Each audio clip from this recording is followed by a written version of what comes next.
The 7th day of August 2026, lakini leo, you know, it's a very beautiful day to have a Luya on set.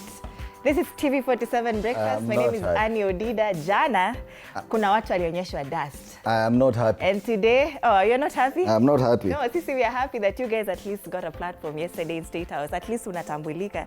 Nyinyi kama, unajua mshaambiwa nyinyi ni, saini, private security. Are you a private security officer? I can provide security. You can provide security. But I'm not happy. Karibu sana. It's a Feel Good Friday right here at TV47 Breakfast. Thank you so much for joining us this morning. We are happy to have you. And yesterday kwanza, unajua, I'm not feeling happy. You're saying it's a Feel Good Friday. I'm not feeling good. Sisi unajua, sisi tunasikia tu poa. You know, jana kwanza State House ngoma zilikuwa huko, zilikuwa za Waluya. How do you dispute that? Mimi hiyo si shida. We can dance all we can. But the problem is, I've watched people go to State House every single day. Yes. Quakers went. Akorino went. I don't know, Nairobi people went. Yes. Everyone has gone. I've not seen anyone mwenye amefanywa kakaa kwa nyasi. Hakuna. State House. Mlikuwa 27,000. I have not seen. Kwani State House can't afford 27,000 No, the president said that is the highest number imeingia State House. That one I have said no. Hakuna viti za 27,000. This is the first time I've seen. This is the first time I'm supporting. This is the first time I've seen a group go to State House and they've been made to sit on the grass. That one, by the way, I'm sorry, but this is TV47 Breakfast. It's supposed to be a Feel Good Friday. I'm not feeling good. Basi waambie jina yako, sorry. Naitwa Fred Indimuli. Yes, I want to sample some. Hapana vefwe, munakaanga chini kwa hapana, hiyo nimekataa. Sasa today is a special day. Acha ni sample some tricks. Kuna watu wanasema huko meeting ya Watchmen State House wanacheza tu nyimbo za Kiluya bwana. Watu wa nyumbani tunadharauliwa sana. Unasikiaje hiyo? How do you comment on that? Hapana. Hapo by the way, hapo whoever planned that. Wakasema State House haijawahi jawa Luya kama jana. Watchmen wote wameenda huko. To be honest, let me ask you a question. And we've seen all these groups go to State House. It's even in the papers today about how State House has turned out and everything that has happened in State House. It has become very open and we appreciate that. People go to State House and it's their home. It's their president's home. Yes. I have not seen up until now people made to sit down on the ground. Yesterday they were. Hiyo by the way sikudanganyi. Hiyo ndio issue kubwa sana. Hiyo for me. Pole sana. Pole sana. I know they danced. Msirudie. I know they can afford however many they are. I know they can afford seats for everyone. Wacha tuongee na watu wa State House tafadhali, msirudie manake mnatukasibisha. Hiyo poleni sana watu wa State House, whoever planned that was a big failure, making people to sit on the ground in State House. Tunaweza kaa chini anywhere, Uhuru Park, wapi, we're okay. But we come to State House, you make us sit on the ground. Kuna wengine walikuwa wameketi. Hapo by the way, I'm sorry. I am sorry. Let me just say I'm sorry. I won't go beyond that, but I'm sorry. So who is next? Who is next? State House. Who's now, next? I'm not looking forward to go to State House if at all I'm going to be made to sit on the ground. Nimeenda my first time. They wouldn't make you sit. My first, useme tu nimeenda State House for the first time in my life. Nimeenda State House, the house on the hill, the country's palace where the king sits, and you make me sit on the ground. You know the most interesting part about all this. Hata kama hiyo nyasi ni green aje. They were happy. Even hata kama walikuwa wamekaa chini, they were happy. They were just happy to be there. We are happy people. Na huwa hatuna shida. Lakini hiyo let me not say, lakini hiyo biggest blunder ever. I'm telling you. Hiyo I'm sorry. Hapo ameguza mlima ya Ingo. Ameguza Mount Elgon. It's also International Beer Day today. International Beer Day. Let's get here. Beer? Beer. Oh. Beer Day today. Beer, it's a Friday and it's International Beer Day. Yes. The 7th day of August. Was it planned to be on a Friday? Well, nekama. But it's every year, the 7th of August, so... So today is just landed because 7th of August last year was not on a Friday. It must have been on a Thursday. Yes. So today it is on a Friday. Very strategic. Very good. Yes. Sasa kama umejam, at least enda ujitulize. Itabidi nijitulize. Hapo ni kama itabidi nijitulize sababu wenyewe. Lakini nisikudanganye. Mimi wacha tu nikuambie ukweli yangu mimi. Najua watu wengine wako na ukweli yao, mimi nakuambia ukweli yangu mimi. Hiyo. Hiyo. That one.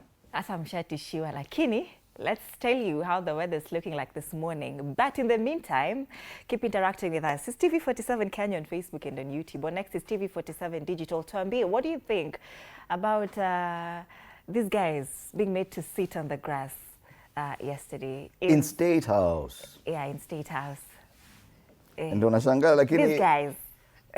The thing is, and people should look forward to go to State House. Yeah. And President William Ruto has done an excellent thing.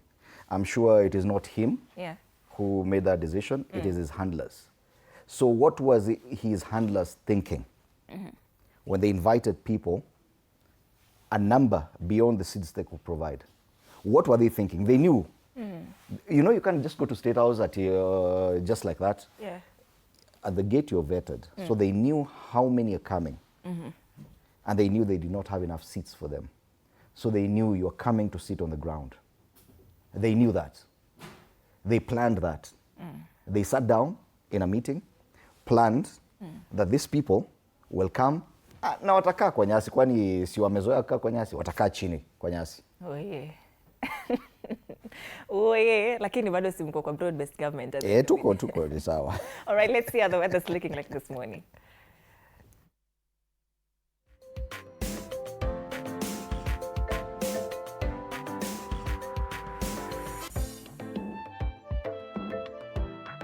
It's warmer in Nairobi this morning. I don't know, let's see how it's looking like across the country. We'll start off in Samburu. It's a partly sunny day today, 17 degrees this morning, highs of 29 degrees. Light rains expected in Kisii County, 16 degrees this morning, highs of 27. It's a mostly cloudy day in Machakos, 14 degrees this morning, highs of 22 degrees expected today. That's as far as Samburu, Kisii, and Machakos counties are concerned. We take a look at other areas.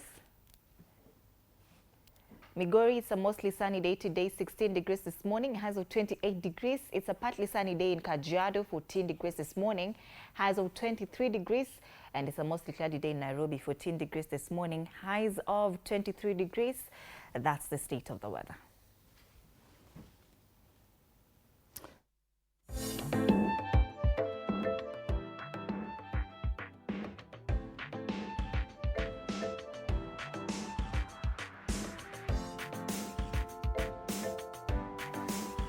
We are happy people. We are happy people. Let's get some inspiration with the quote of the day this morning.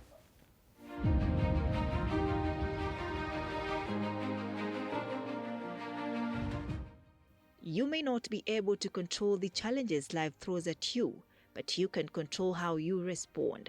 Choose strength, choose hope, and choose to keep going no matter what. Some of you may not control the challenges thrown at you, but you control how you respond. Yeah. Yes. Control how you respond to that. We will control our response. Let's take a look at the papers today.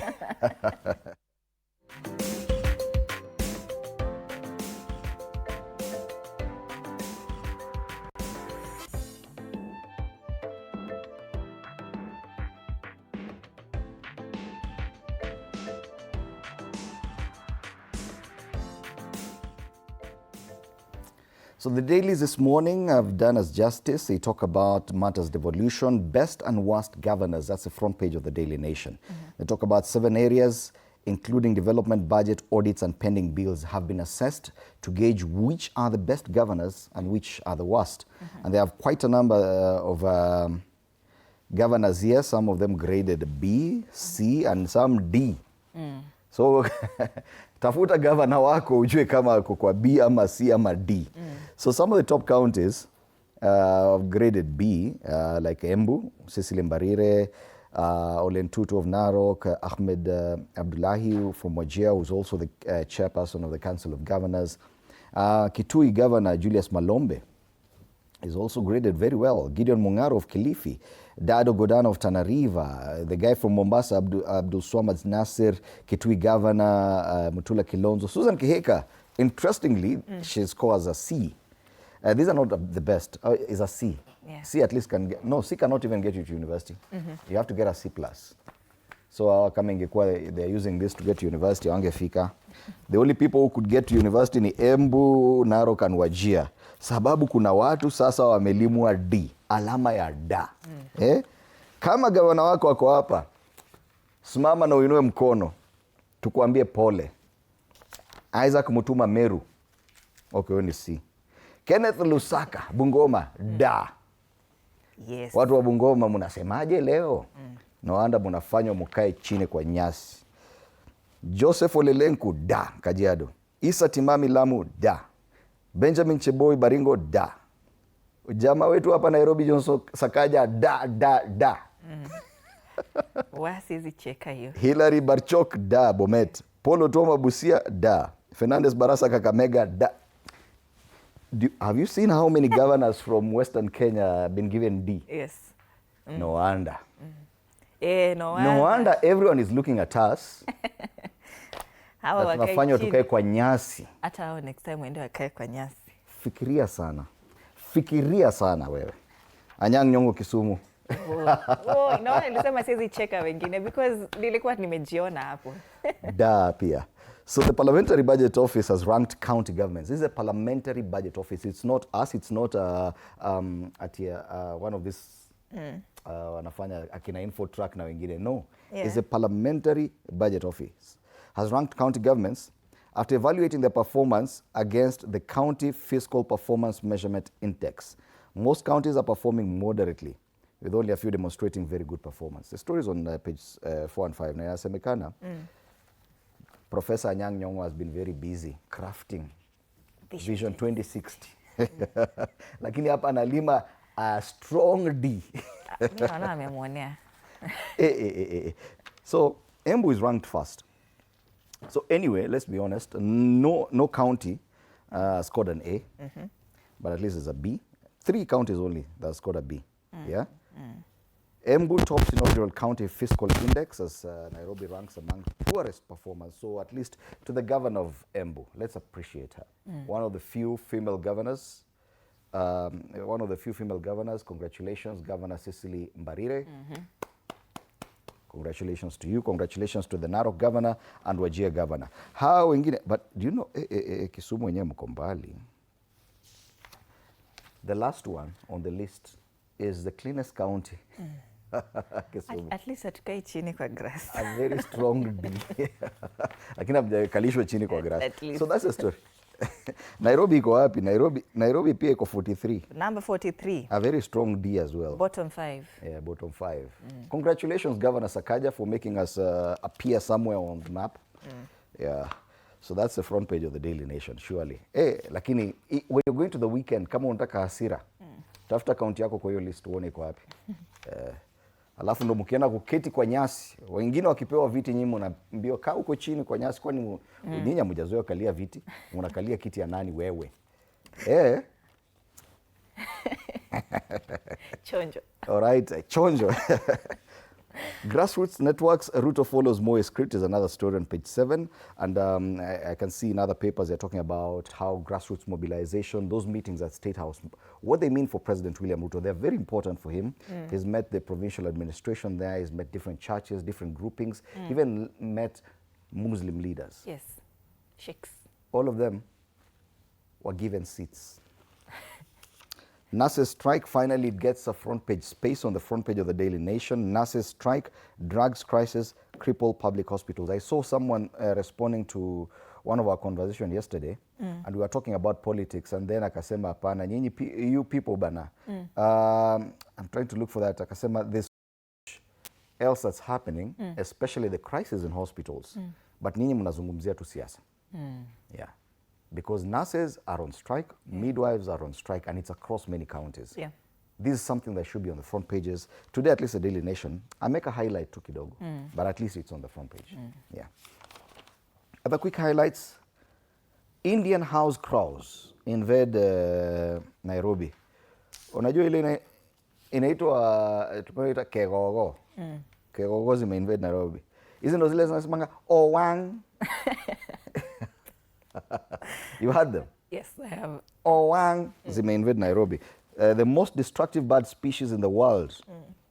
Introduced in Zanzibar in 1990 to clean up food waste along the harbour. So they're actually useful. I don't know if they're going to help Governor Sakaja, who has scored a strong D to clean up Nairobi. All right. There's a student who's made contact with astronauts. A Kenyan student has made contact with an astronaut aboard the ISS. Interesting, on page 3. And I'm looking at other stories. That is the International Space Station. Yes. Cash crunch derails school feeding for 46,000 learners is another story. All right, on the back page of this paper, matters 2026 World Athletics Championships in the US. It will be hosting track and field events in Oregon. So now the focus tulimalizana na AFCON.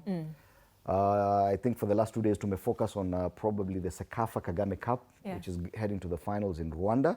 So now, and we have Gor Mahia representing as Kenyan champions. Gor Mahia and Football Kenya Federation Premier League champions, Tusker FC, have landed tough opponents in the preliminary round of CAF Champions League and CAF Confederations Cup. That will come later. I think the finals for the Sekafa Kagame Cup coming up. So at least there's that. And then now what we are going to next. That's the 2026 World Athletics Championships happening in the US, Oregon. And that's the Daily Nation. All right. Sister Pepper, Taifa Leo, Sakaja avuta mkia. Sakaja avuta mkia. Kaunti ya Nairobi chini ya Gavana Johnson Sakaja. Tumpigie makofi gavana wetu wa Nairobi. Sakaja avuta mkia. Now, kaunti ya Nairobi chini ya Gavana Johnson Sakaja imeibuka ya mwisho kwenye ripoti ya Seneti. Kwani hawako wana consider, they should consider the dimples. It should count for something. Hakuna gavana mwingine akona dimples, have you seen? It should count for something. No. Wacha niwaambie Taifa Leo inasema nini. Wacha ninyamaze. Kwamba kaunti ya Nairobi chini ya Gavana Johnson Sakaja imeibuka ya mwisho kwenye ripoti ya Seneti inayopima utendakazi na matumizi ya fedha za umma. Kaunti zilipimwa kwa kuzingatia vigezo 7 muhimu vya usimamizi wa fedha za umma.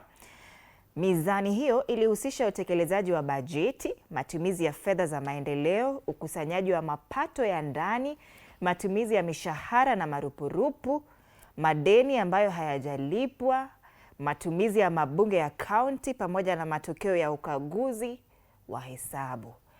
Lakini Embu yaongoza kwa matumizi ya fedha, Kisumu pia ikiibuka ya mwisho kulingana na ripoti, lakini Sakaja avuta mkia.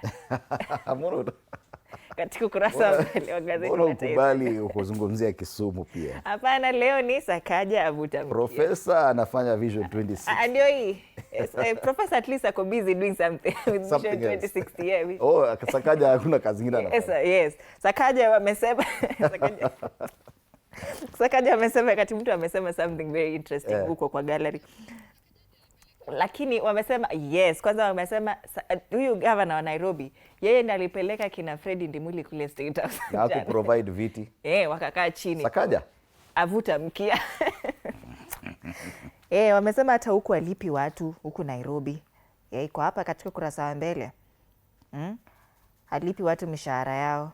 Alipi pia madeni. Sakaja avuta mkia. Vidokezo zaidi, hospitali mahututi KEMSA ikiugua. Now, hii sasa ni KEMSA. Kumbukeni health workers are on strike. But they're saying sekta ya afya nchini imekumbwa na uhaba wa vifaa vya matibabu, wagonjwa wa saratani wakihangaika. Now there's no cancer medicine and equipments for these cancer patients. At the same time, health workers are on strike. So there's a double crisis. I'm telling you, if at all there's a crisis we have, and we thought it was going to be the solution to our problems, something called evolution. Our governors have really failed us. And one of the biggest things is that they were given one of the biggest dockets, health. In a society, it's about security, health, and food. People need to eat, people need to be healthy, people need to be secure, and their property needs to be secure. So fine. Agriculture, ikapewa counties. Health ikapewa counties. Security will remain national docket. But where governors have really failed when it comes to health. Nurses are on strike. And it's not one county. It is so many counties. Why? They've agreed on CBAs, collective bargaining agreements, that governors have refused to honor. Yeah. So, kazi yenyu ni gani? Kuvuta mkia. Ruto afufua mbinu za mzee Moi. Rais Ruto aonekana kufufua baadhi ya mikakati ya mlezi wake wa siasa, Rais Moi. Hiyo ni kuita wazee kule Ikulu. Habari hii iko katika ukurasa wa 3. Wanasema kwamba machifu na wazee wa vijiji ni baadhi ya walioalikwa Ikulu hivi punde, akiahidi kuboresha mazingira ya kazi. So anaiga hata kama ameiga ya mlezi wake. Akiiga, I remember back in the day, because I was there and I saw people going to State House for New Year's Day. A lot of those meetings, I do not recall even once that anyone went to State House and was made to sit on the ground. This was the first time, and we say thank you. Waliotekwa na wahuni waachiliwa. Hiyo ni habari katika ukurasa wa 8. Anasema kwamba taarifa ya Ikulu Nigeria yasema watu 163 waliachiliwa kutoka kijijini Woro. Hii ni habari ya nje. Taifa Leo every day inatupatia international news as well. So on the top strip, Linda Mwananchi sasa yalenga ngome za Raila. Viongozi wa vuguvugu la Linda Mwananchi sasa wahamisha kampeni zao katika ngome za kisiasa za aliyekuwa kinara wa ODM Raila Odinga. Watakuwa wanaenda Homa Bay the next rally. Okay. Yes, that's Taifa Leo. Ukiona one of the caricatures, unajua kuna mtu alienda karegister Linda kama chama. We'll be looking at that later. Anyway, let's focus on the Standard now. Degrees of debt talks about university education. More than 200,000 students are set to join university next month. They are now facing the prospect of graduating with crippling debt and a controversial government plan to abolish undergraduate scholarships and replace them with loans carrying a steep 12% interest rate. 12%. Okay, fine. This is among the lowest rates. I think 12% is offered only by SACCOs. Yeah. Banks are offering more. But anyway, this is a high interest rate. The proposal, which could leave some graduates owing more than 4.2 million shillings, has sparked fears that higher education will become a debt trap, with MPs questioning its sustainability as thousands of graduates continue to struggle to find jobs years after leaving university. Look at it this way. And we've had this debate even in the US. Anyone graduating, kuna student debt. It is a big crisis in the US because, but I think they adopted this kind of formula. And when it comes to elections and campaigns, student debt is a big deal in the US. So now President says yes, you'll be fully funded, but it means that it is a loan. You go through university, you come out of it, you already have a 4.2 million shilling debt, whether you get a job or not. Yeah, unaanza na deni 4.2 million shillings. Yeah, kitambo HELB ilikuanga unaanza na 200,000, 300,000. Within a few months umaliza 4.2 million shilling debt. So yes, degrees of debt. Now people will be hesitant to join university. Anyway, another story. A month later, OCS in attempted murder case still walking free. This is the OCS ule alikuwa wa Kasarani. Report says Kisumu, Nairobi among worst in use of funds. Pesa zinaenda wapi? That's on page 2. Right, and kwingineko, funding planning to drown students in debt. Siko pale pia. Opposition rifts, and this is one of the big discussions we'll be having. Revive fears of 1992 divisions. We saw Peter Munya, mwenye up until now he was not even among the united opposition. Amekuja na ameleta shida pale ndani vibaya sana.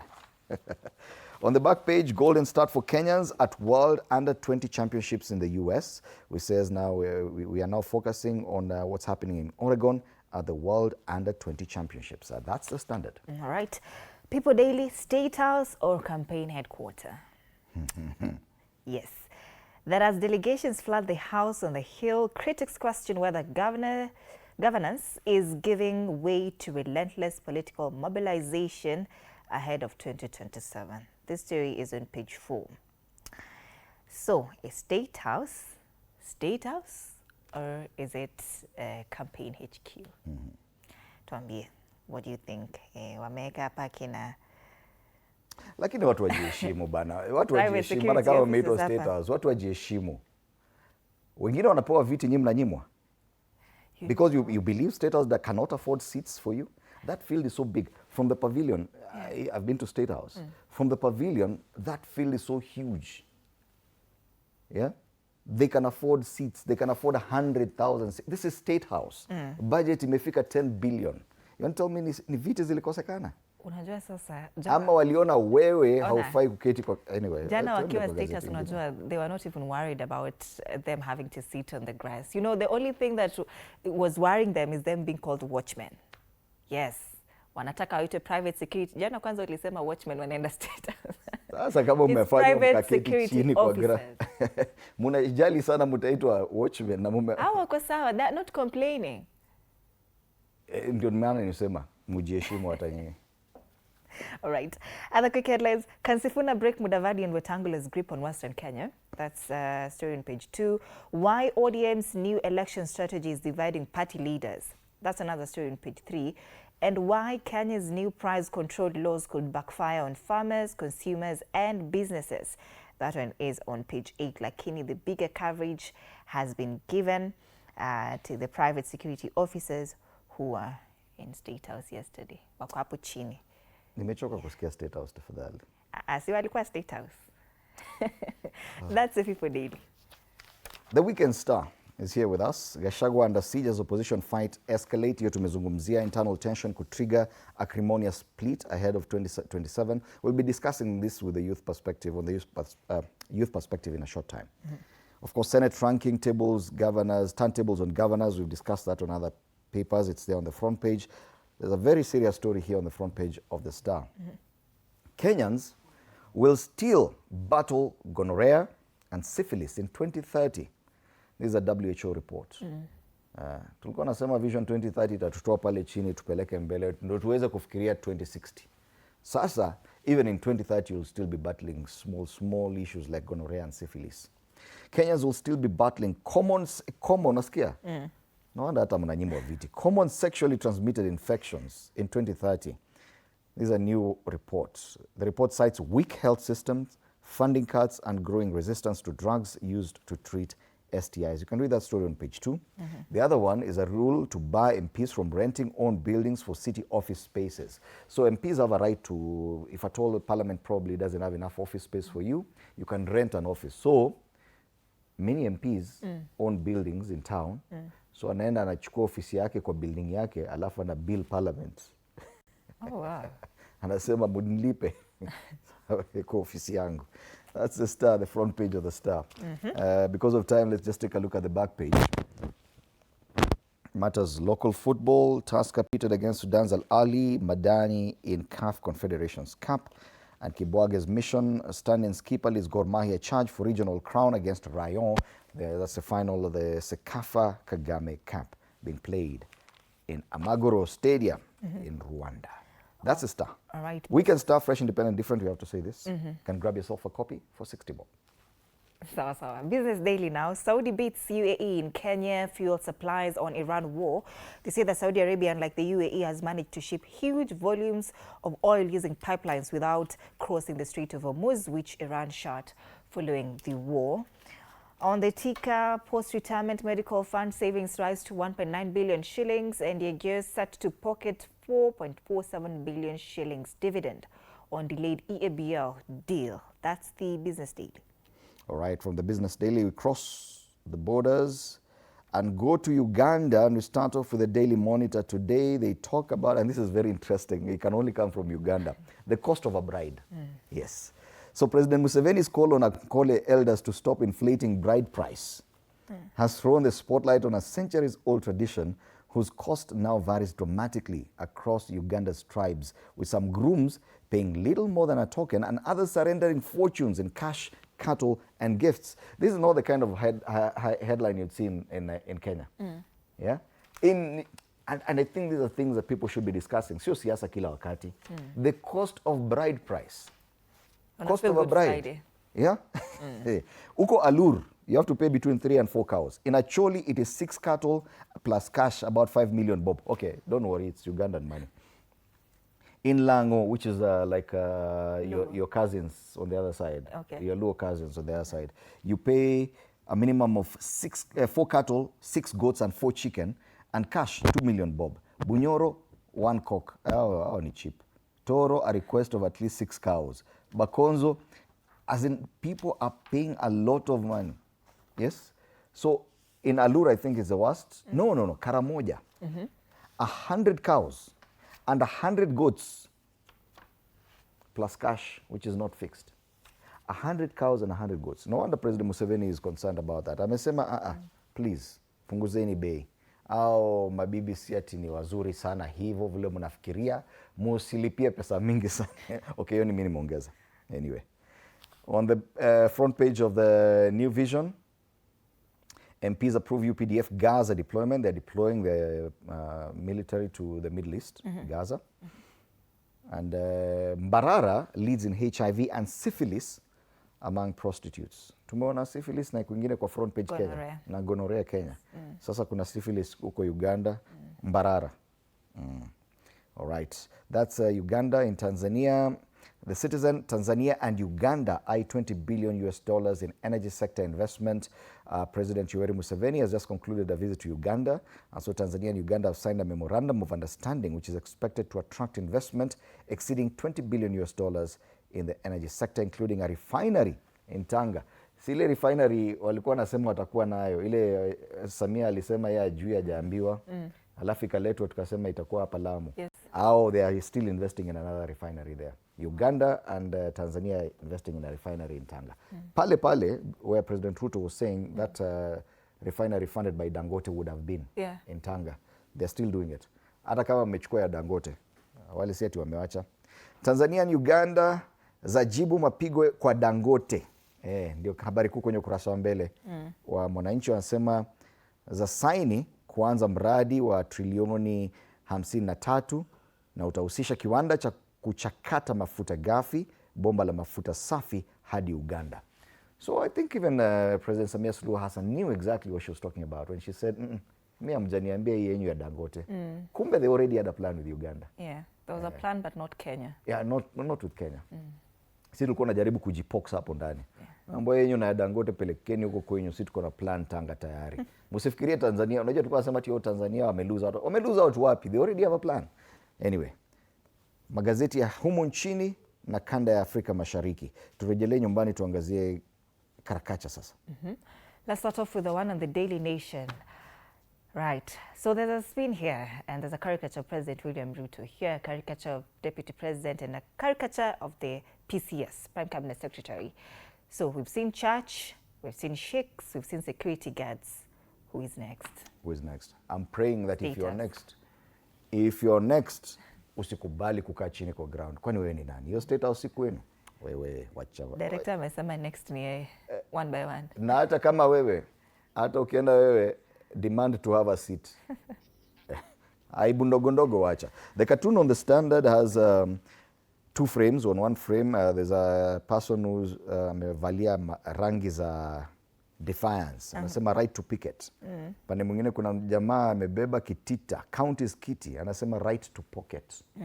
So as nurses complain that they have the right to picket, even governors na wengine kwenye county wako na right kuiba hiyo pesa. According to the Standard.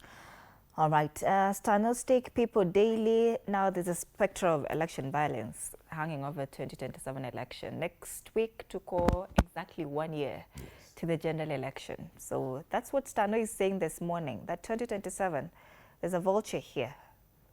Violence? Yeah.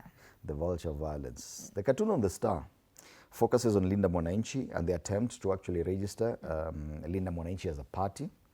Lakini inakaa ni kama kuna jamaa amepita na Linda. Amewaachia Mwananchi. Yes. Now you can't register Linda. Yeah. I think it's, and I've seen it somewhere. I've seen it online. And they Linda had Party. Linda something. No, it is a liberation. Yeah, it's liberation something. So the abbreviation now comes to Linda. But the party is liberation of something.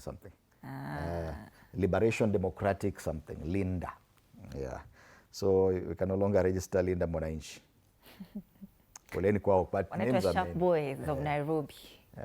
Hiyo jina imekuwa ngumu kuregister as a party. All right. So those are the big discussions this week.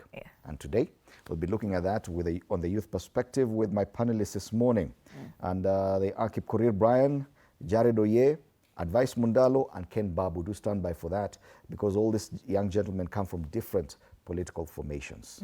Yes. Right, so do interact with us. There are socials, TV47 Kenya on Facebook and on YouTube. On X is TV47 Digital. You can tag us. My personal handle is at Annie_Dida. Mine is at Fred Indimuli. Tuangalie traffic. Let's take a look at the traffic situation in Nairobi. 1, 2.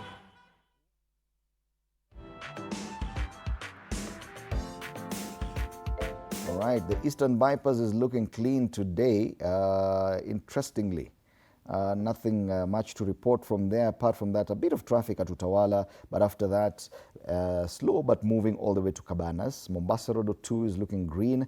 Outer Ring Road, no traffic at all, apart from that section at Pipeline where matatus are picking passengers. Jogoo Road, it's slow and moving, not much trouble. Pale Makadara, I've come to realize, it's because matatus just stop there. I don't know why, but there's always a queue of matatus along Makadara area. Stretching all the way to that Likoni Road junction.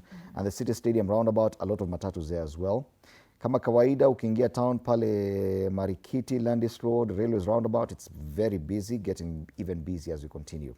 Thika Road, it's typical Friday traffic, no traffic at all from Roiro, even past KU, Githurai, Kasarani, nothing much. Only beginning to build up at the Utalii Drift as you get closer to the Pangani interchange. Today it's not so bad. At 6:35 a.m., guys from Kiambu Road are having it very easy joining Muranga Road or Forest Road. I'm looking at Wayaki Way na hii hata sijui kwa nini watu naizungumzia sababu it's like there's never traffic on that road. Ni kama hakuna mtu anaishi Limuru akikuja town. Langalta Road is looking good.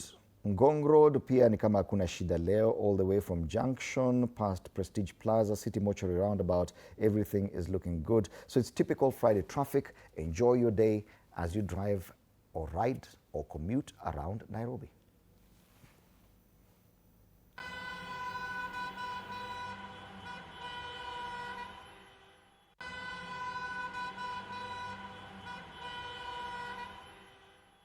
All right, and because I know our sisters from Radio 47 will be making noise about this, TV47 and Radio 47 will be facing off tonight. The last game walitupiga kweli kweli, tuliona dust. Tulilimwa, tulifaa kukaa kwa nyasi hata sisi. Na niliambiwa wamecancel. Sisi hatujapata memo ya cancellation. Tumekuwa oga mpaka tukacancel. Sisi ni kama tuna champion for cancellation, lakini it's not confirmed that has it. No. Hakuna uoga. Hiyo game lazima iendelee, acheni mchezo. Usiku. Au wana cancel wanafaa kae kwa nyasi. Let's see you after the break. You're watching TV47 Breakfast. Use the hashtag TV47 Breakfast, hashtag Story Near To across all our social media platforms. Stay with us.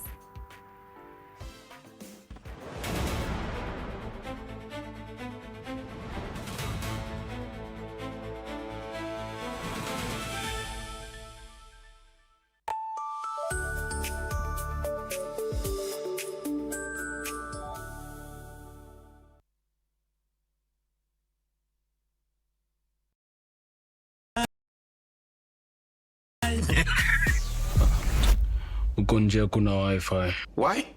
Hi-Fi? Wait, so what do we call this dish again? I have no idea. The cucumbers are there specifically for my beauty routine. Tangulini kero umeka kwa beauty product. Na ameenda.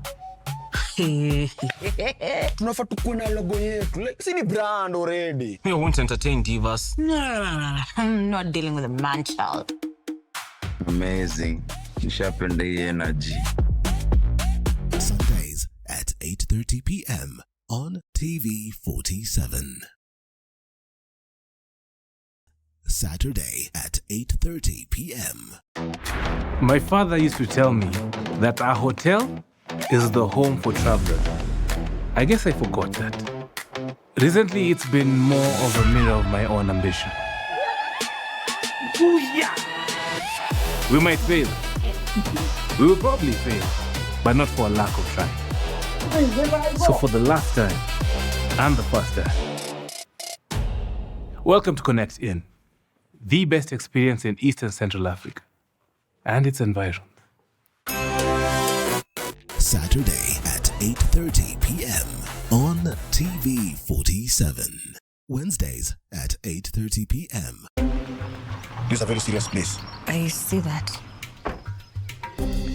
Surely. Hey, Nyumba. This is the place. Just for a few days. Rule number 2. Kwani Google inajua maisha yangu wewe? That's my seat. It's a chair. It was hers. You're new here? Yes. You learned the rhythm. This place is run by structure. Structure. It is a system, ni venye tu ni system haisikizi. And what happens if something you haven't chosen enters your day? I remove it. That's not always going to be possible here. Then you are going to have a problem. Noted. What are you planning? To escape from a resort? This is not a resort, my friend. This is a storage. Wednesdays at 8:30 p.m. on TV47. Mother used to tell me that a hotel is the home for travelers. I guess I forgot that. Recently, it's been more of a mirror of my own ambition. Ooh, yeah. We might fail. We will probably fail, but not for a lack of trying. So for the last time and the first time, welcome to Connect In, the best experience in Eastern Central Africa and its environs.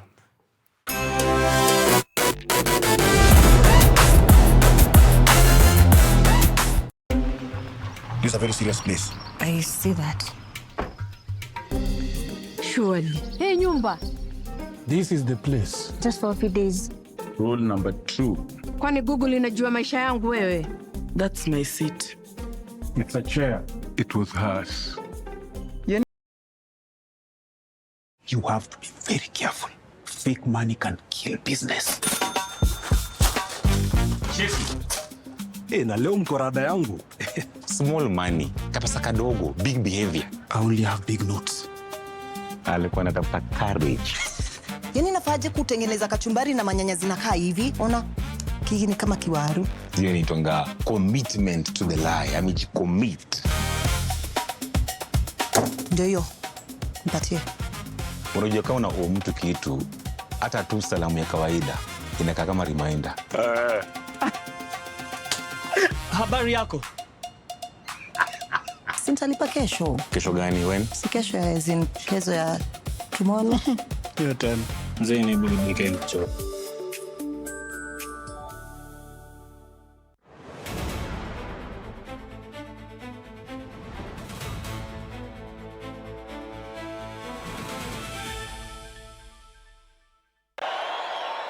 For the fourth consecutive day, President William Ruto has hosted another large delegation at State House, Nairobi, as part of his 2027 re-election mobilization campaign. This time, the president met thousands of private security officers.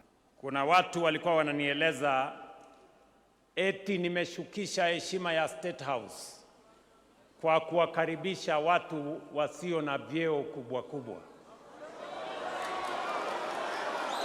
Lakini mimi nimewajibu, nikawaambia sio heshima ya State House imeshuka, ni heshima ya wananchi imepanda. Focusing his address on the welfare of private security officers, President Ruto warned of a crackdown on companies that have failed to implement the 15% minimum wage increase announced during this year's Labor Day celebrations. Ati mambo ni mangapi?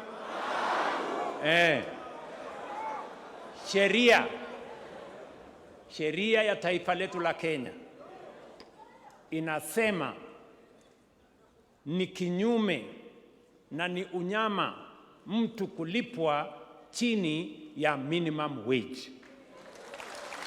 President Ruto also directed that private security officers should no longer be referred to as watchmen or bodyguards, describing the terms as colonial and disrespectful. Majina kama watchman, majina kama guard, nimekubali haya majina yanayowakosea heshima. I am instructing all government agencies to expunge reference to private security officers as watchmen or guards. The head of state further said the government will provide home ownership opportunities for the security officers through the affordable housing program.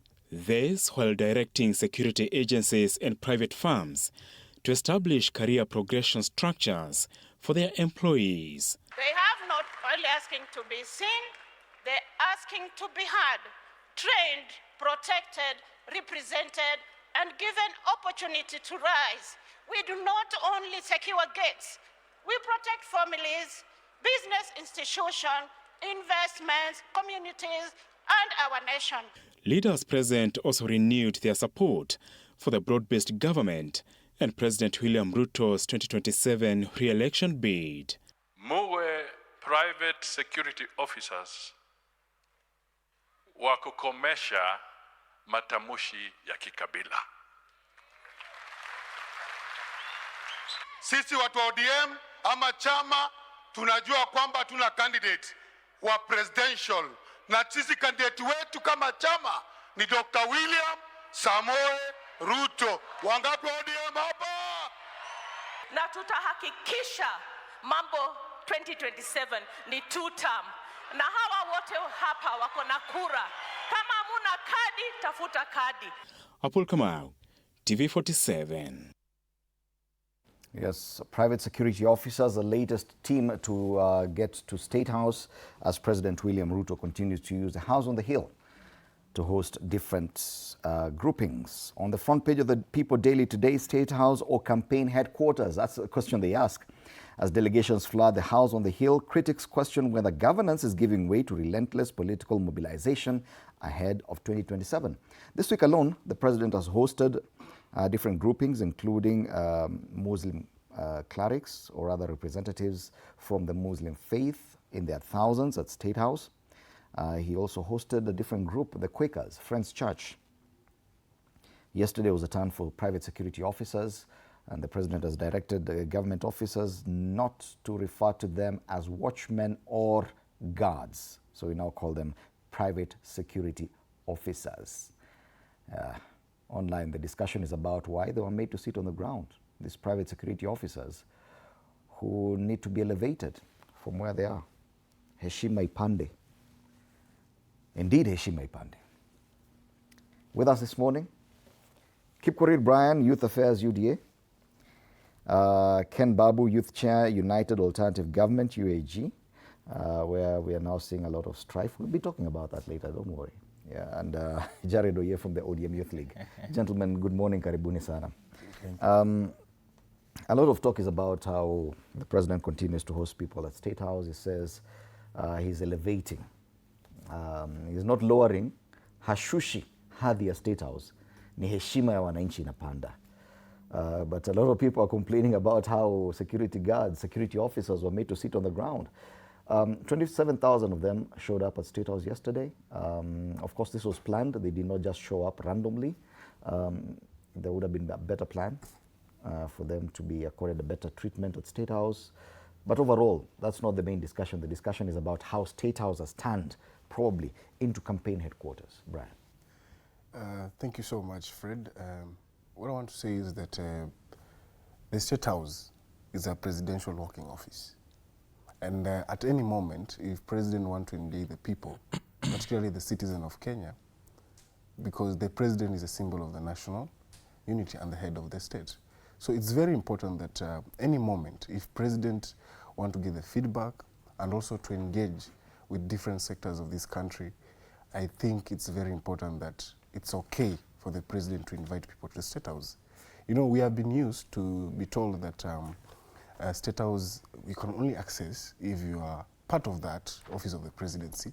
But for this time, I think the disruption happened, and that transformation is happening because I think it's very important that when the president comes out, before he even goes to public to engage other people in other engagements, but also it's important that when people go there also, they have a chance and also to engage with the president on the issues that touches on the basis of their life. So it's not only that the State House is being turned as a campaigning place for the president. No, I think it's also a place where it can afford to host also the Kenyans to engage with him.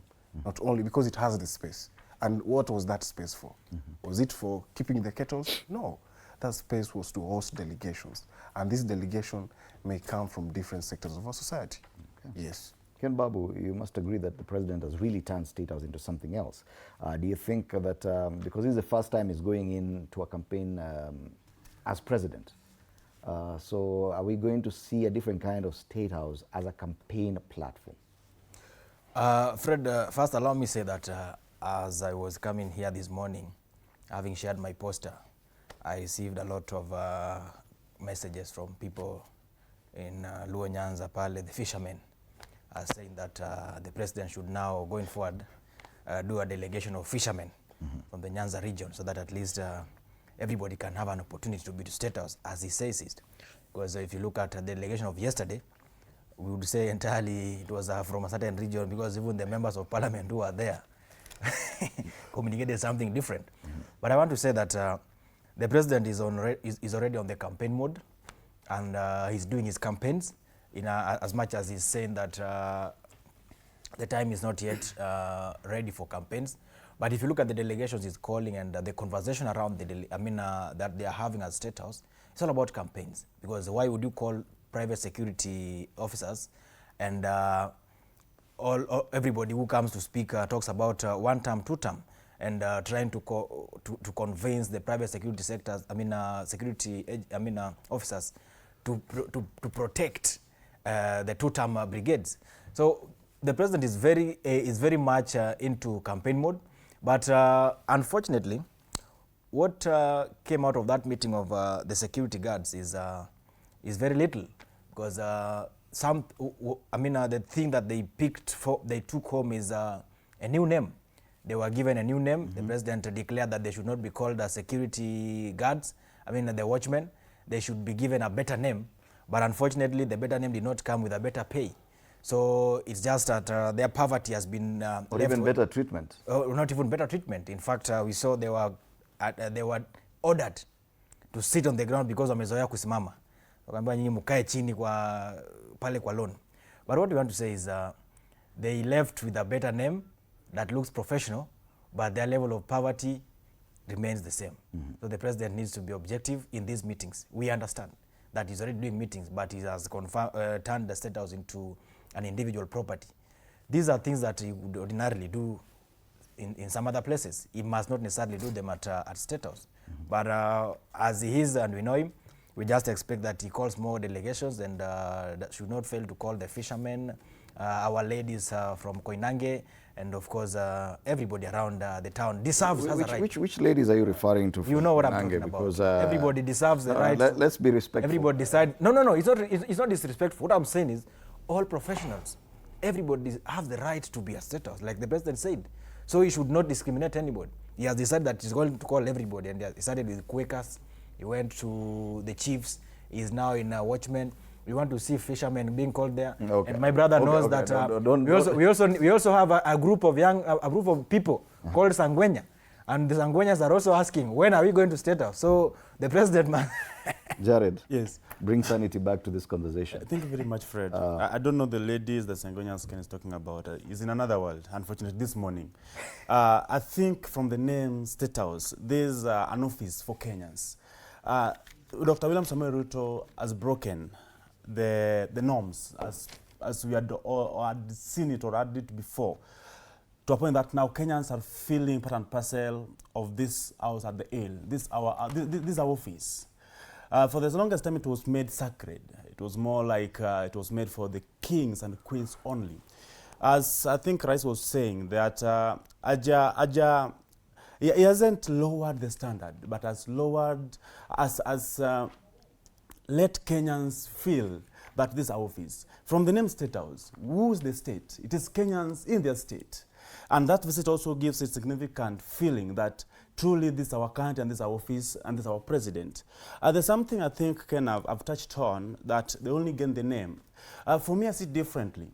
Apart from maybe the new name that they are getting for recognition and respect, it was also a chance and opportunity for different securities firms to network and also compare notes on how they can treat the guards that they are employing. I think it's also coming out clear that at least apart from networking, their funding model, not funding model, but their pay. For the longest time, we know that this is one of the sector that the employees are always underpaid, and in most cases, they're also mistreated.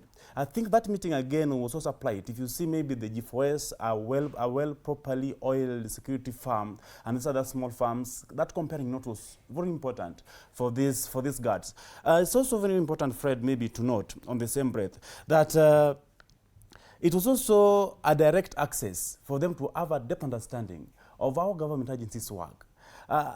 For me, sometimes I think as maybe a symposium to them, that at least they have a depth understanding that this how the security sector operates from maybe the gate of the State House to the house inside there where the president is.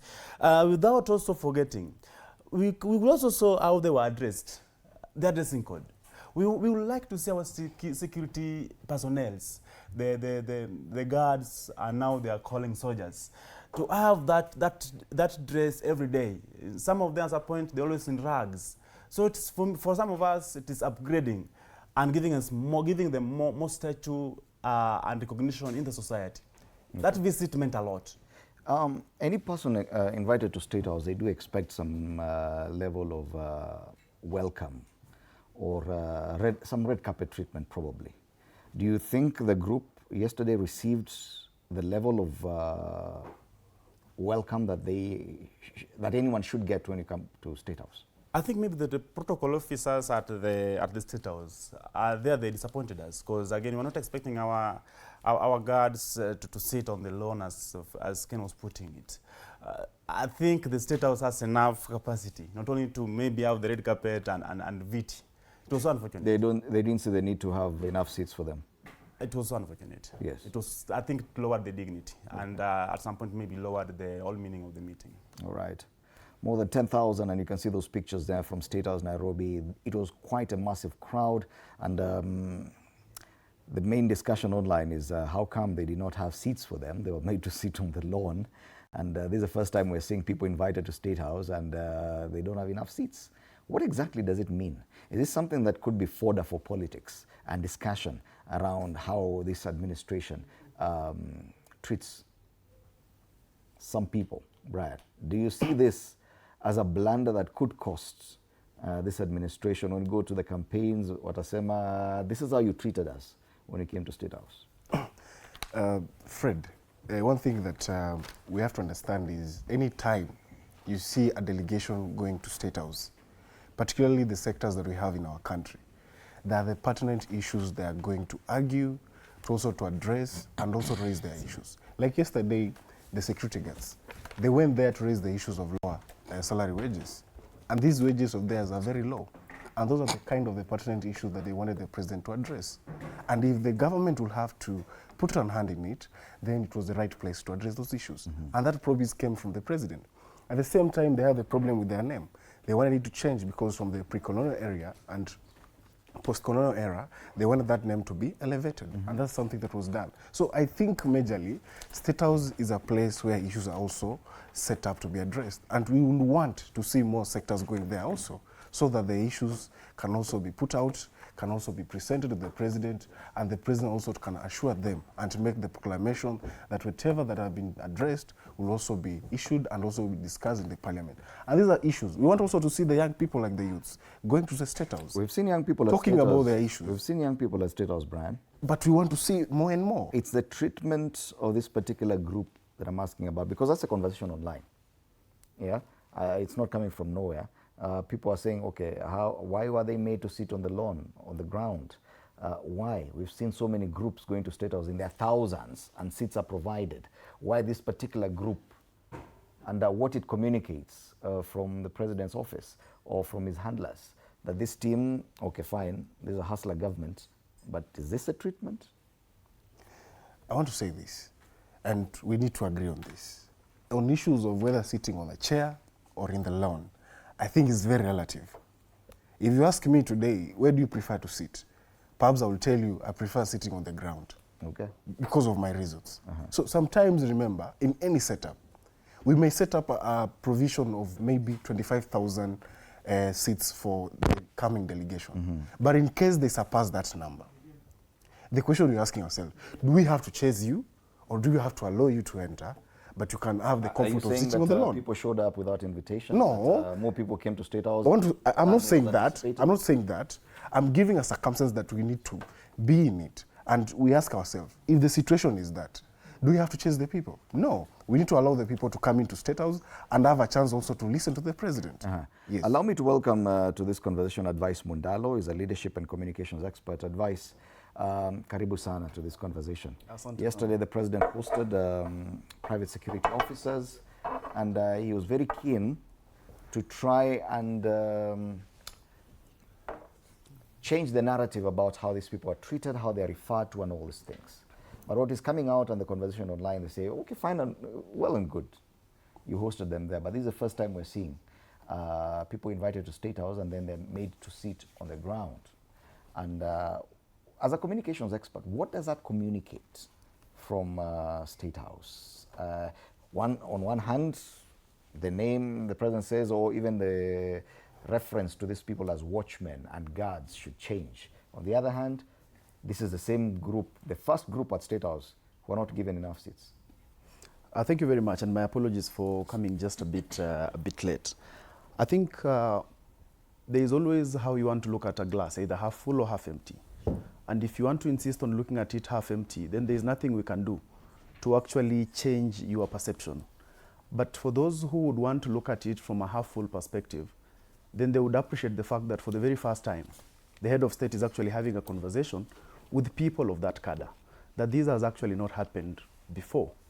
And they would also appreciate that the president himself said for the first time they are hosting 27,000 people at State House. So this was unlike before. So they had not even hosted these numbers before. And for me, I feel it is a step in the right direction in terms of involving every person from every aspect of the economy. The issue of seats and lack of, I think, is a conversation that is being advanced more by people who would want to look at the glass half empty. And one of the people who is not complaining and discussing as though they are dissatisfied is the group that was being hosted. Everyone else who is annoyed about sitting on the grass is everyone else who was not in State House. But the people who are hosted at State House are feeling the privilege that has been accorded more or less people in the white-collar sector, and it has not gone down to that direction. So I feel like it was a step in the right direction that the president actually hosted these people. The dignity in their name that we have kept conversing, we have to remember that this dignity in their name was not as per the proclamation of the president. It was as per the request of this same gentleman that was being hosted. So the president was basically reacting and to what they had actually requested. And one of the things they requested is dignity in their name. So I think that is a step in the right direction. And of course, we also have things that have previously happened with this sector. And I've also, on my way here, I was hearing undertones of that, where we keep making it look like people of this sector belong to a particular community, which I think should also be something the kind of that, music played at State House yesterday also yes, lent to the same argument that yes, playing a certain and the kind of MPs who music attended from a certain part of this country as well. The fact that music was played at State House from a certain community does not dissuade the fact that it is wrong to actually make it appear as though people of that sector belong to a particular community. The person who guards my gate where I stay does not necessarily come from that community. And there's no problem with people from the Western region actually being associated with that. But I'm just saying that we can't be able to advance the narrative of boxing communities to different things. In my view, that would be wrong. And that goes to also State House as well. That's what I've said. Even the music they play there. Unfortunately, most of the time we think that when it has happened in State House, it makes it right. Or when it has happened from a government perspective, it makes it right. My argument is not on the basis of government or lack of it, but I'm just saying that that is actually wrong in terms of boxing communities into different arenas. The front page of this People Daily talks about State House or campaign headquarters. That's a question they're asking there. Yeah. Delegations continue flooding. This week we've seen at least 5 different delegations going to State House, Muslim leaders, Quakers. Now we see security guards and other delegations there. Is the president turning this into one of his campaign platforms, because we are just exactly a year to the next election? Everything that the president does, if you choose to call it a campaign thing, it will actually make sense. Why? Because the president is there to actually advance an agenda that he sold to the people. And when the president is geared towards going to an election, then you can choose to call everything he does a campaign. When he chooses to do affordable housing, you can choose to either agree that it is a promise that is being delivered or it's a campaign. When he chooses to deal with healthcare, how you choose to interpret it becomes your personal responsibility. But the reality is that State House is the house of the people. And when the people go to State House, we can't dissuade them, we can't blame them for going to State House. The president is the only person in the Republic of Kenya who was given a responsibility by people in their millions. And therefore, the bosses of the president are the people. When those people go ahead to consult with the president at State House, which is a house of the people, it is not something that should be reduced into a campaign, because these people, you're seeing them present memoranda, you're seeing them say, we are presenting our grievances. So they are talking to their head of state. And the head of state, for as long as it is today until 8th of August, is President William Ruto. And the grievances of Kenyans will be presented to President William Ruto. So whether someone chooses to say it's a campaign or not, actually most of the time the people calling it a campaign are the ones campaigning by trying to ensure that they make it look and be perceived in bad light. Right. State House or campaign headquarters? That's a big question on the front page of the People Daily. As delegations flood the House on the Hill, critics question whether governance is giving way to relentless political mobilization ahead of 2027. I want us to pause on the politics for a while to discuss one of the things on the front page of the dailies today that has very little to do with politics and a lot to do with the young people of Kenya. And that's on the front page of the Standard. Degrees of debt. So more than 200,000 students set to join university next month face the prospect of graduating with crippling debt and a controversial government plan to abolish undergraduate scholarships and replace them with loans carrying a steep 12% interest rate. The proposal, which could leave some graduates owing more than 4.2 million shillings, has sparked fears that higher education will become a debt trap, with MPs questioning its sustainability as thousands of graduates continue to struggle to find jobs years after leaving university. And this stems from the president's pronouncement sometime last week, still at State House, that tertiary education will be fully funded, yeah, for anyone who gets to join university or TVET or any tertiary institution. Now, it's a system that is being practiced elsewhere, like in the US, and you hear every time there are campaigns, they talk about student debt, because that is the model of funding.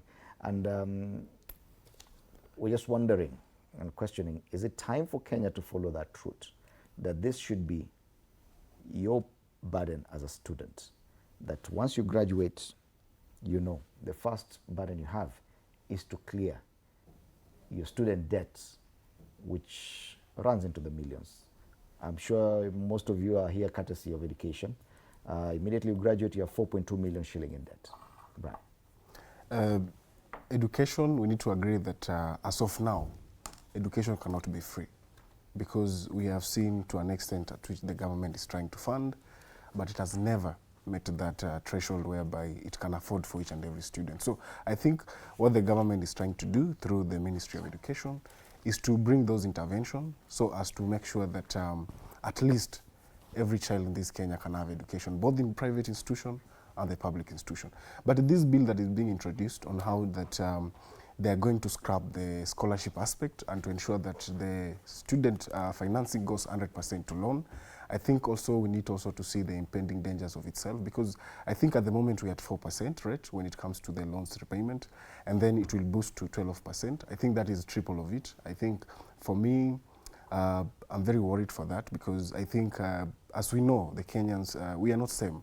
A lot of parents are living beyond that level that we think that they cannot afford such kind of the prepayment. And if that loan goes to the student, I think for the medicine student, though I think at the same time, when you finalize your education, the salary for medicine students is very high. And if you use a lot of loans to finance your education, then it means the capacity to repay is also possible. Yes. We must look those angles between during the studies and also post studies when one is graduating. So I think we need to understand it more, that bill how it comes, but also we must also caution the parents who cannot afford to pay for their students. But at the same time, the research says that it takes a minimum of 5 years for one to find the job. And if that is the case, then we're asking ourselves, will that person be able to pay for this? Because assuming you're paying the salary that are so peanuts, so it means maybe but the money that you are using to pay for those loans, then again, it becomes very difficult versus the economical situation that you are in. So we need to see the better way that we can put that bill and ensure we propose more and also put more insight into it so that it can be very effective versus what we have at the moment. All right. Yes. Because, Ken, we need to be practical.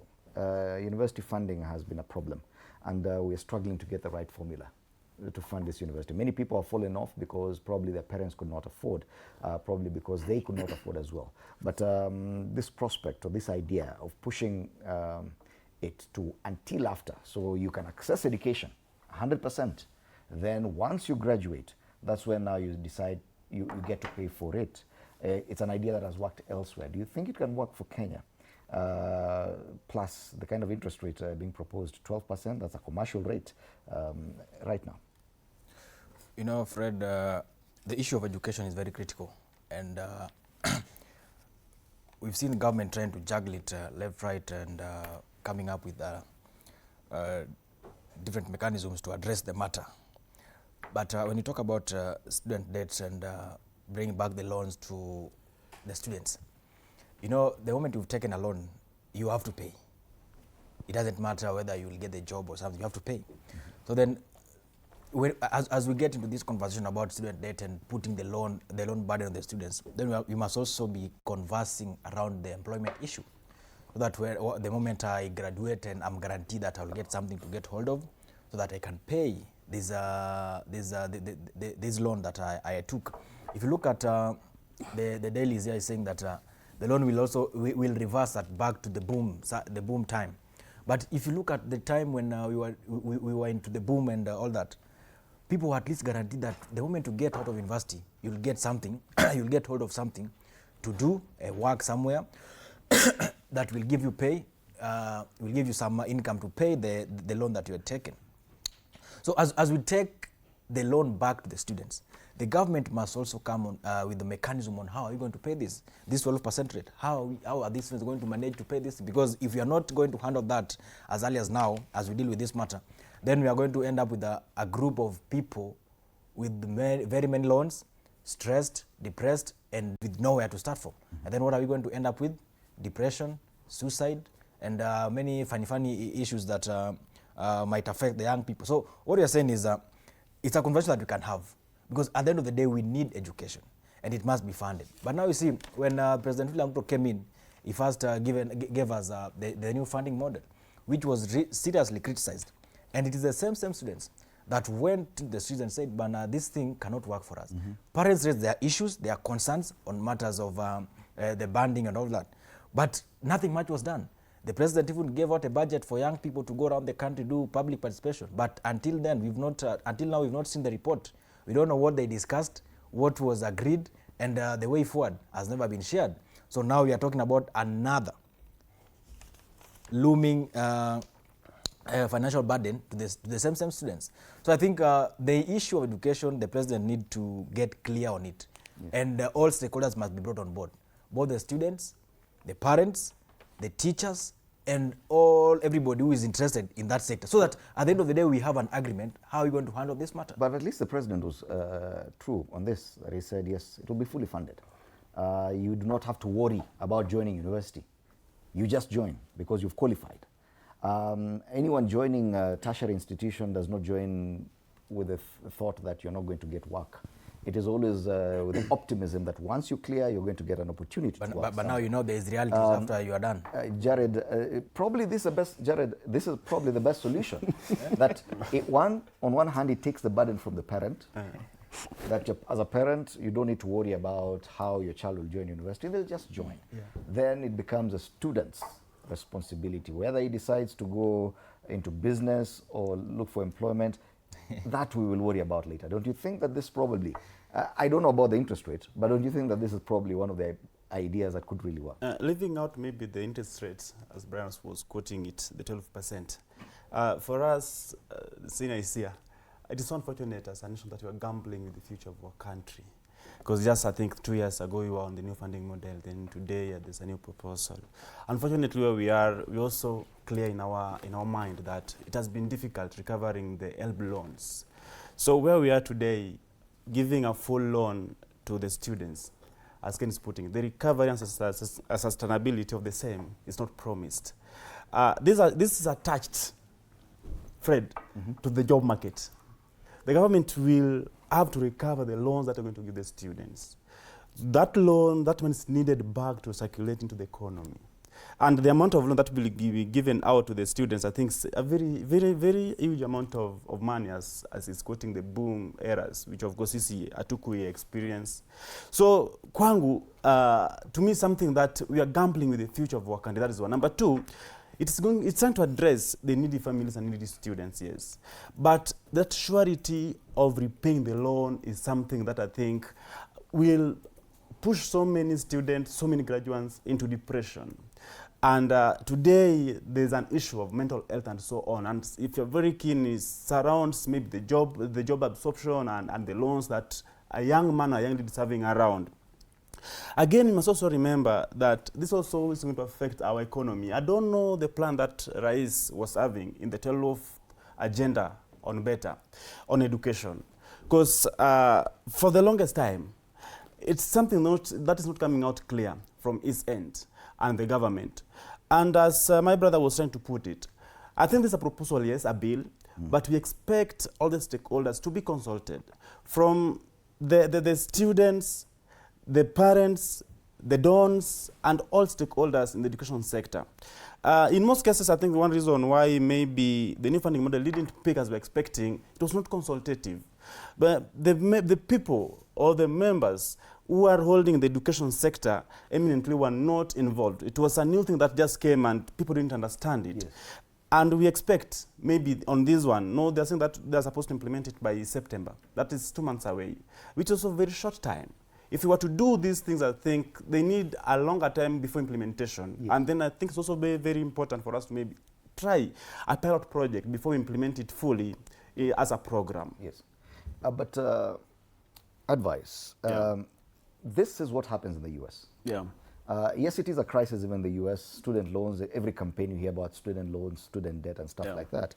But indeed it has worked, that you do not need to worry about how you get to university. You just go to university, get a job, and then it's a subsidized loan. Okay, fine, I don't know about the 12% interest rate here. Yeah. And the repayment plan is also extended, 10 years plus. Yeah. Don't you think that probably it is one of the best things to happen, this kind of proposal, that it would really work if at all you do not need it? In fact, it lifts the worry from your parents that you are the one who's going to school. If you get a job, you pay the loan. Don't you think that probably we may end up criticizing something that would actually serve us well? You see, Fred, when it comes to discussing matters as weighty as education, it is always important for us to run away from our political conclaves. Sure. Because these are usually matters of national interest. And sometimes the points, as flowery as they can be on conversation, is very different from the reality of the ground. When I was in Kenyatta University student leadership, one of the things that we grappled with was the aspect of students calling off their semesters. When I was leaving my home, remember, I am a product of a person who is in Nairobi, courtesy of education, and I'm sure many of my colleagues here would not have stepped in this city if it was not on the basis of education. Now, when I came to Nairobi, my school fee in Kenyatta University was 13,500. because I was a sponsored student. And I thought that was very affordable. And I thought that is a good thing because then everyone actually will have an opportunity. Everyone who has passed their exam has an opportunity to actually get education at 13,500 per semester. When I got to Kenyatta University and joined, got the privilege of joining the student leadership, one of the shocks on my face was that students who are calling off semesters were not in their majority the ones on the parallel program, but the ones who are actually government sponsored. Who are paying even less. Meaning those were the students who are actually paying 13,500. And some of the figures that students called off semesters with were as little as 1,000 shillings, 2,000 shillings, and 3,000 shillings. That is the reality of our country. I'm one of the biggest defenders who has been a biggest defender of the university funding model because I felt it addresses some of these challenges. Because the reality of our country is that whereas one person feels like 13,500 is extremely affordable and they can even pay it for 4 years in one check, another one feels like it's very, very tedious. And therefore, when the university funding model said that why can't the other one pay more and the other one pay less, I felt that was a very good thing. But look at the reality of people calling off for 1,000 shillings and such. I think it's from that background that then government is saying, fine, why can't this education be fully funded altogether? And I think I agree with that because it addresses the following things.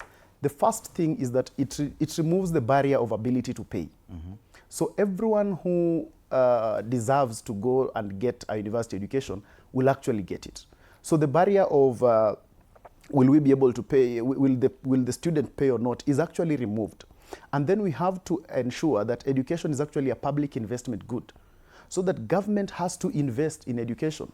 Remember, Fred, we have so many grappling challenges. Even today, we have people who have not paid for the Nyota Fund. And I'm sure some of my colleagues here would be guilty as charged. Nyota or Hustler Fund? Or the Hustler Fund. And we have some of the people who have even not paid for the help. Yeah, some have been out here for over 20 years and they haven't paid for the help. So my question then becomes, in a country where we still have these teething challenges, I agree that one of those challenges should be that we have a burden of education cost of people who are already educated, than having a burden and people are not educated at all. So for me, I'm like, the moment education is an equalizer, the moment people have an opportunity to get an education, they stand to look for the opportunity from a prism of equality. So all of us have a chance. All of us have a chance to apply for a job and get it. But if we are able to ensure that already we are doing gatekeeping so that some people will even never get that chance, I think it's not quite equitable. So for me, I feel like for as long, if this can be able to ensure that everyone can be able to get an education, then we can grapple with the challenge of paying the discussion probably should be on the interest rate. 12% commercial rate, don't you think that's a bit punitive for any such loan? Yeah, I also feel like the percentage is high, but I'm also looking at the repayment period as well. It is quite a long time, but that can also be canvassed. I'm sure the parliamentarians, that's why we have parliamentarians, that's why we vote for these people to go to parliament and help us in terms of canvassing some of these things. So in my view, the wholesomeness of the agenda is actually right, that let everyone who deserves education actually get it. Let us have conversations around, and it is the percentage, as the person who has benefited from the education. Exactly, so that let us have the conversation about, is the percentage high or is the percentage low? But let us be able, let's all be able to give every Kenyan child an opportunity to get an education. And this would not be the youth perspective if at all we ignore such a story. Yeah. Because it's about the youth of Kenya. Okay, fine, let's go back to politics. And a lot has been happening this week, especially on the side of the united alternative government. It's something we've covered here at TV47. Let's have the story about the unity of the opposition to form the basis of our discussion.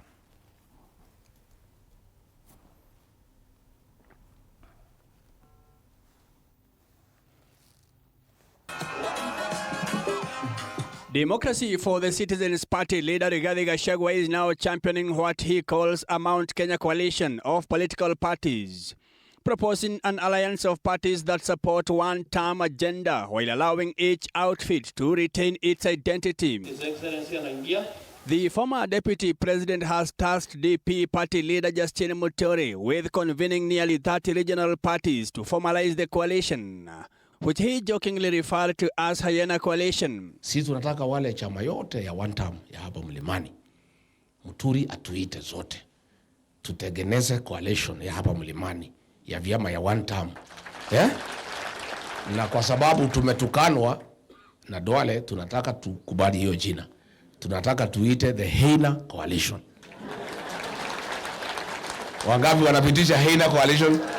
The move reinforces Gachagua's long-standing position that coalition talks are premature before each political party proves its grassroots strength. Mafisi wote ya kukula Kasongo na kumutafuna na kumumeza.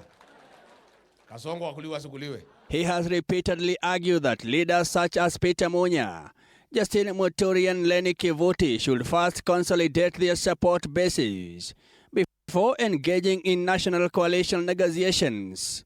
The proposal also signals Gachagua's continued reluctance to fold the DCP party into the Azimio coalition, insisting that any alliance should be built on equal partnership rather than the party dissolutions and mergers. Na hapa we have no problem with each other.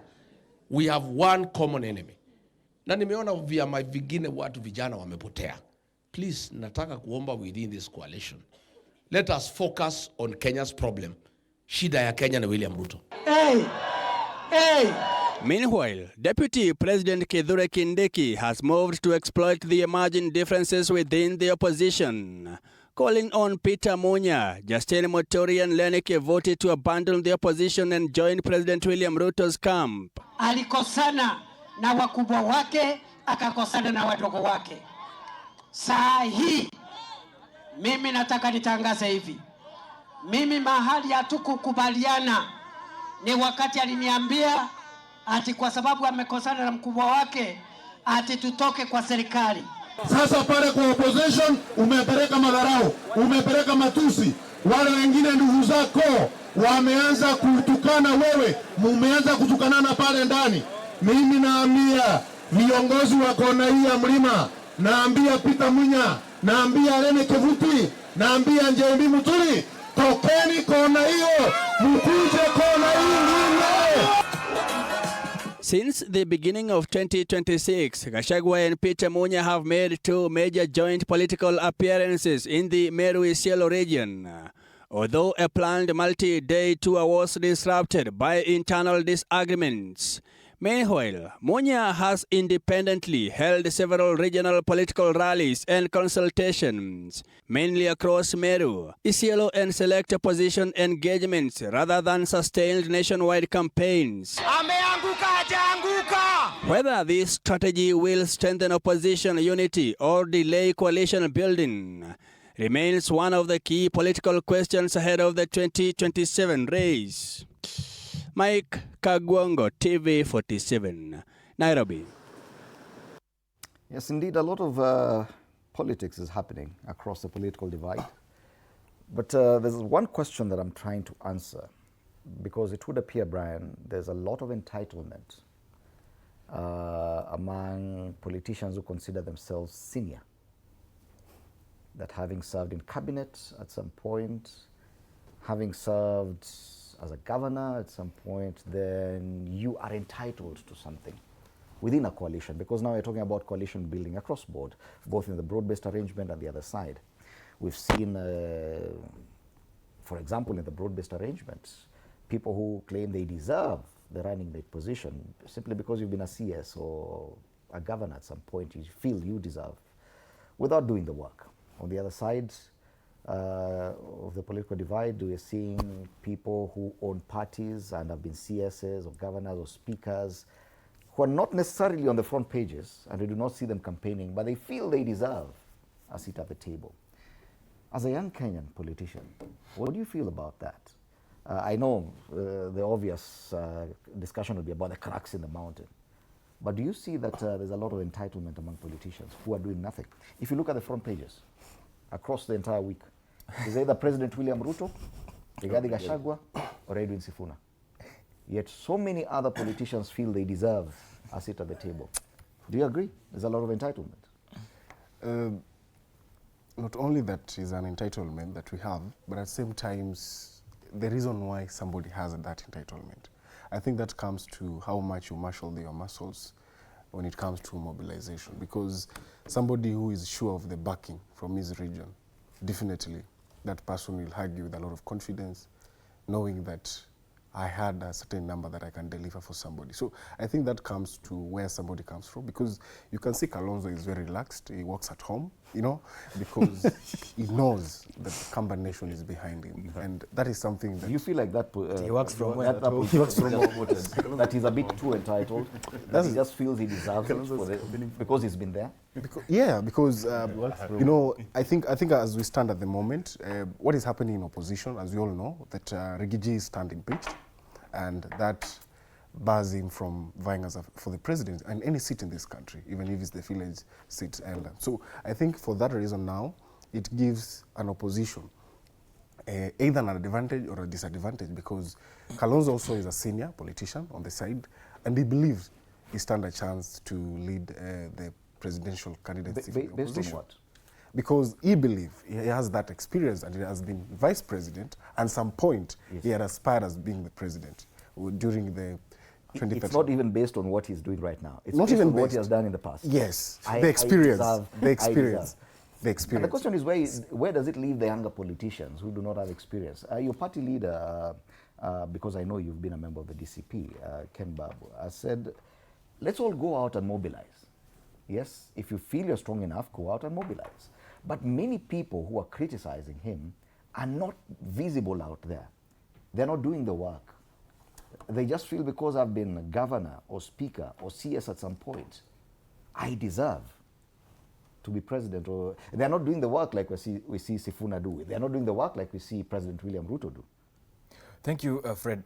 First, allow me make it clear that away from being the chair of the United Opposition, I'm a member of the DCP party. And my party, Rigathi Gachagua, has been on record many times. And I align with this thought line that there is no football match that can win a game when their players are not on the field. And for those players to actually play and compete, they must be present in the training field. They must first go to training and come and play.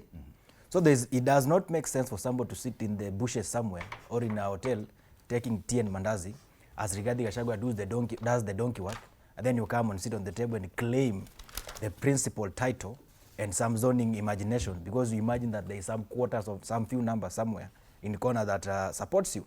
Let me tell you, and with my brother, my senior brother Advice Mundalo, you were in Azimio, and Raila Odinga was walking around with more than 30 principles. But when the time to do the work came, they disappeared to thin air, including some of the people masquerading around today criticizing Rigathi Gachagua for telling them to do the work. Some of them were in Azimio, and they were not doing much that could actually be equated to the principal title. When the time came to do the work and actually give William Ruto a run for his money, they disappeared. Raila was doing everything. So that is what Rigathi Gachagua saw, and he has seen it coming, and he's going to stop it. If you look at the conversation around the mountain and everything, Rigathi Gachagua is not just focused on the mountain. He's talking countrywide, and he's saying we must end the era of political briefcase parties. We cannot take advantage of multi-party democracy fought for in '92 just to have parties all over and claim the title of principal and do nothing about it, just sit somewhere with imaginary numbers. We cannot actually substantiate and come to the table and say we must be zoned for, the issue of zoning is what's bringing all this pressure. Because there are some few individuals who believe that certain areas must be zoned for them.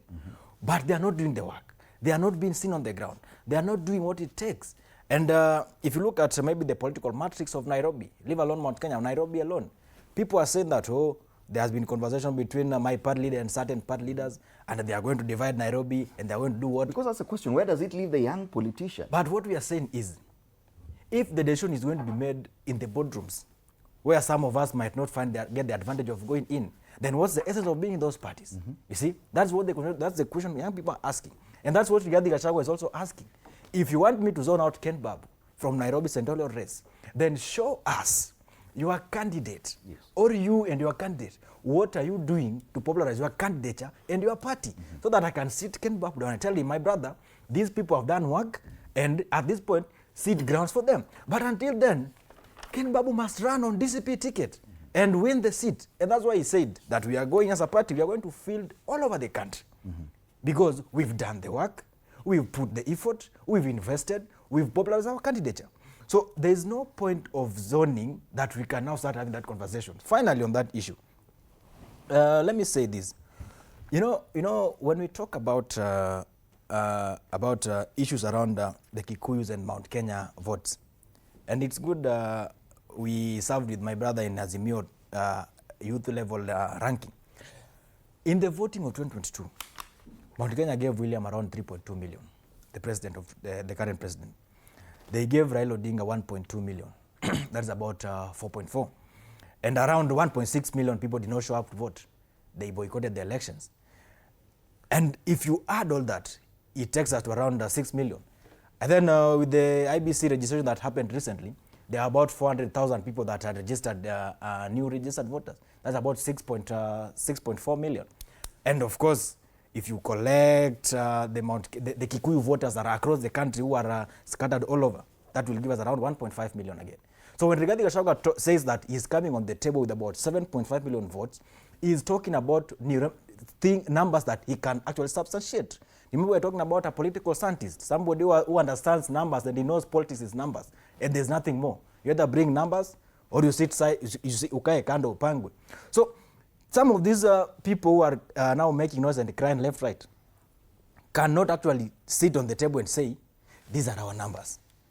But because they have some outfits, they want to coerce people to sit down and give them the same privileges that is being given to that fellow with the numbers. So what I want to say is politics of the era of briefcase politics must come to an end, so that also young people can also get the opportunity to be given the right chance to be on the table. And Jared, just before Jared comes, because you see, this matter was actually pinned on my party leader, Vibaya Sana. What I want to say as I finish is this. Rigathi Gachagua understands William, because this is a man he worked with in 2022, and he knows the energy, the kind of energy the president comes with. That's why he never sleeps. He wakes up, even as we're talking right now, there's a delegation trooping to Amunyoro today. And there's a planned delegation from Luo Nyanza that is coming to Amunyoro in a week or 2 weeks' time. We are going to take their delegation from Luo Nyanza. So what Rigathi Gachagua is doing is engaging, continuous engagement, so that we have people who believe that one term should happen, being engaged and coming on the table. Okay. As opposed to what happened to Raila in 2022. We had 30 principles, but Raila was doing the work. Yes. And Rigathi Gachagua has seen it, and he's not going to do the donkey work for others to eat. Jared, this also cuts across to the other side of the political divide. Even your party talks about zoning. And there are so many people who feel entitled because they've served as deputy party leader that they deserve a bigger position now, without necessarily doing the work. That level of entitlement, where does that leave the youth league, young politicians like yourself, other people who have ambitions, simply because you do not have experience like them? They feel they're entitled, and that's the conversation you're seeing now? Thank you, Fred. I think, as Ken was trying to put it, we must agree that in the united opposition, this we have said time and time again, people can't be united on a bile hate. We were expecting them maybe to be uniting on an issue or a principle. Unfortunately, we are not finding any. Rigathi Gachagua is a bully, and the united opposition may not be united moving forward, and that's a reality. Though what he's putting forward is making sense to us. I think last time when we were here, we said that why must we have principals who are rotating around bonfire and having holidays unnecessarily, and then expect them to come to the table as an equal principle? I think we can't have politicians doing politics from home. That you want to organize that now I'm having a backyard. And I'm agreeing with Peter Munya that we no longer have the kingships and chiefdoms in the country. Where does Rigathi Gachagua get that kingship thing that I'm now fencing the Mount Kenya? Don't you think he has done the work in the Mount? Exactly. As a mobilizer? It's a good mobilizer. He has been moving around. As opposed to the people who are criticizing As opposed to the people. That's what I'm saying. Whatever is putting forward is making sense to us, and we are agreeing. There's no way. A good example may be PNU party. When they fielded a candidate in Olkalau, they got 23 votes. And then you want to go to a table with another individual who got thousands of votes as a principal. He has been doing nothing completely. We have DP party, Muturi, and these are the political parties. We must, at some point, I think we are also trying to ask the ORPP that why do we have so many unnecessary political parties? Can we have principal parties that we understand them, what they are doing and what they believe in? Why must individual have a party to go onto a table to negotiate for a governorship? A party that you can't even trace their offices and their party structure and even the leadership. A party that we only know one person in it. So this question Rigathi is putting forth is making sense. But we must also agree that Rigathi is a bully. He's bullying his colleagues, the other side. As they are putting it again, that Raila Amolo Odinga, Rigathi may not be Raila Amolo Odinga. Baba was fair enough. He could carry the burden of those individuals. Do you feel it was right for him to carry the burden of other parties that were not doing the job? It was Baba. For Baba, it was Baba. He could carry everywhere. For Baba, it was Baba. It was different. It was a different gem. So these individuals, they must be addressed. We remember Mundalo was in Azimio, Ken was in Azimio then. We remember even the DP that we had, Martha Karua, brought nothing, very little. Dismissible number. So why must we have such people on the table? Let us have conversation of the equals on the table. We can't do politics from home. You can't do politics on holidays. You can't do politics around bonfires. The same question we were asking our former SG, who's been putting a donkey work outside there, and we can see, we recognize, we appreciate. But why must he move around still going to meet Matiang'i?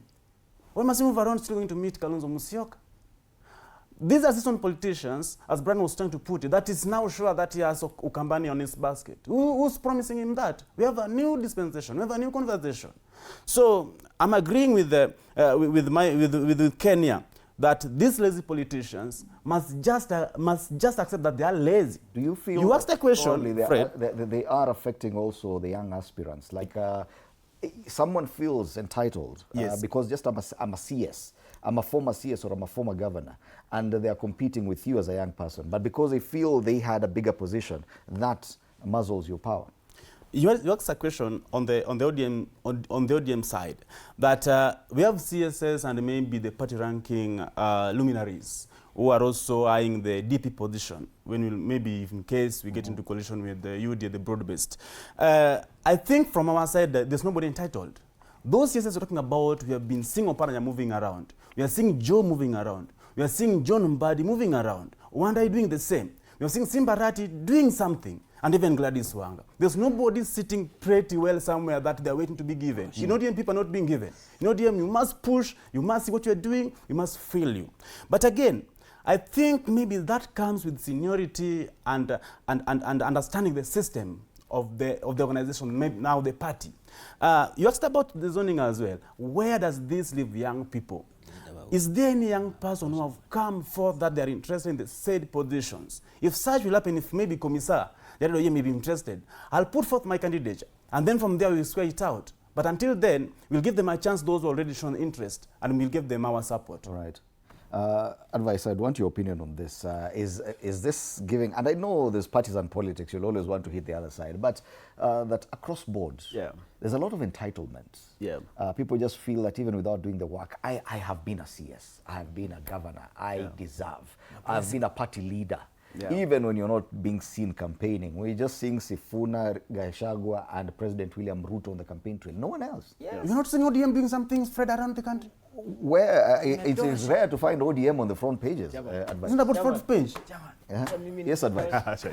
Yeah, you know, Fred, the entitlement in this country is very crazy. Actually, I can assure you that we have people in this country who are billionaires, but they can't go to a petrol station and get their own money and just get fuel because they really think someone should be fueling their vehicles. That is the level of entitlement. But there are only two politicians today in Kenya who you can be able to say are known to have rewarded political laziness.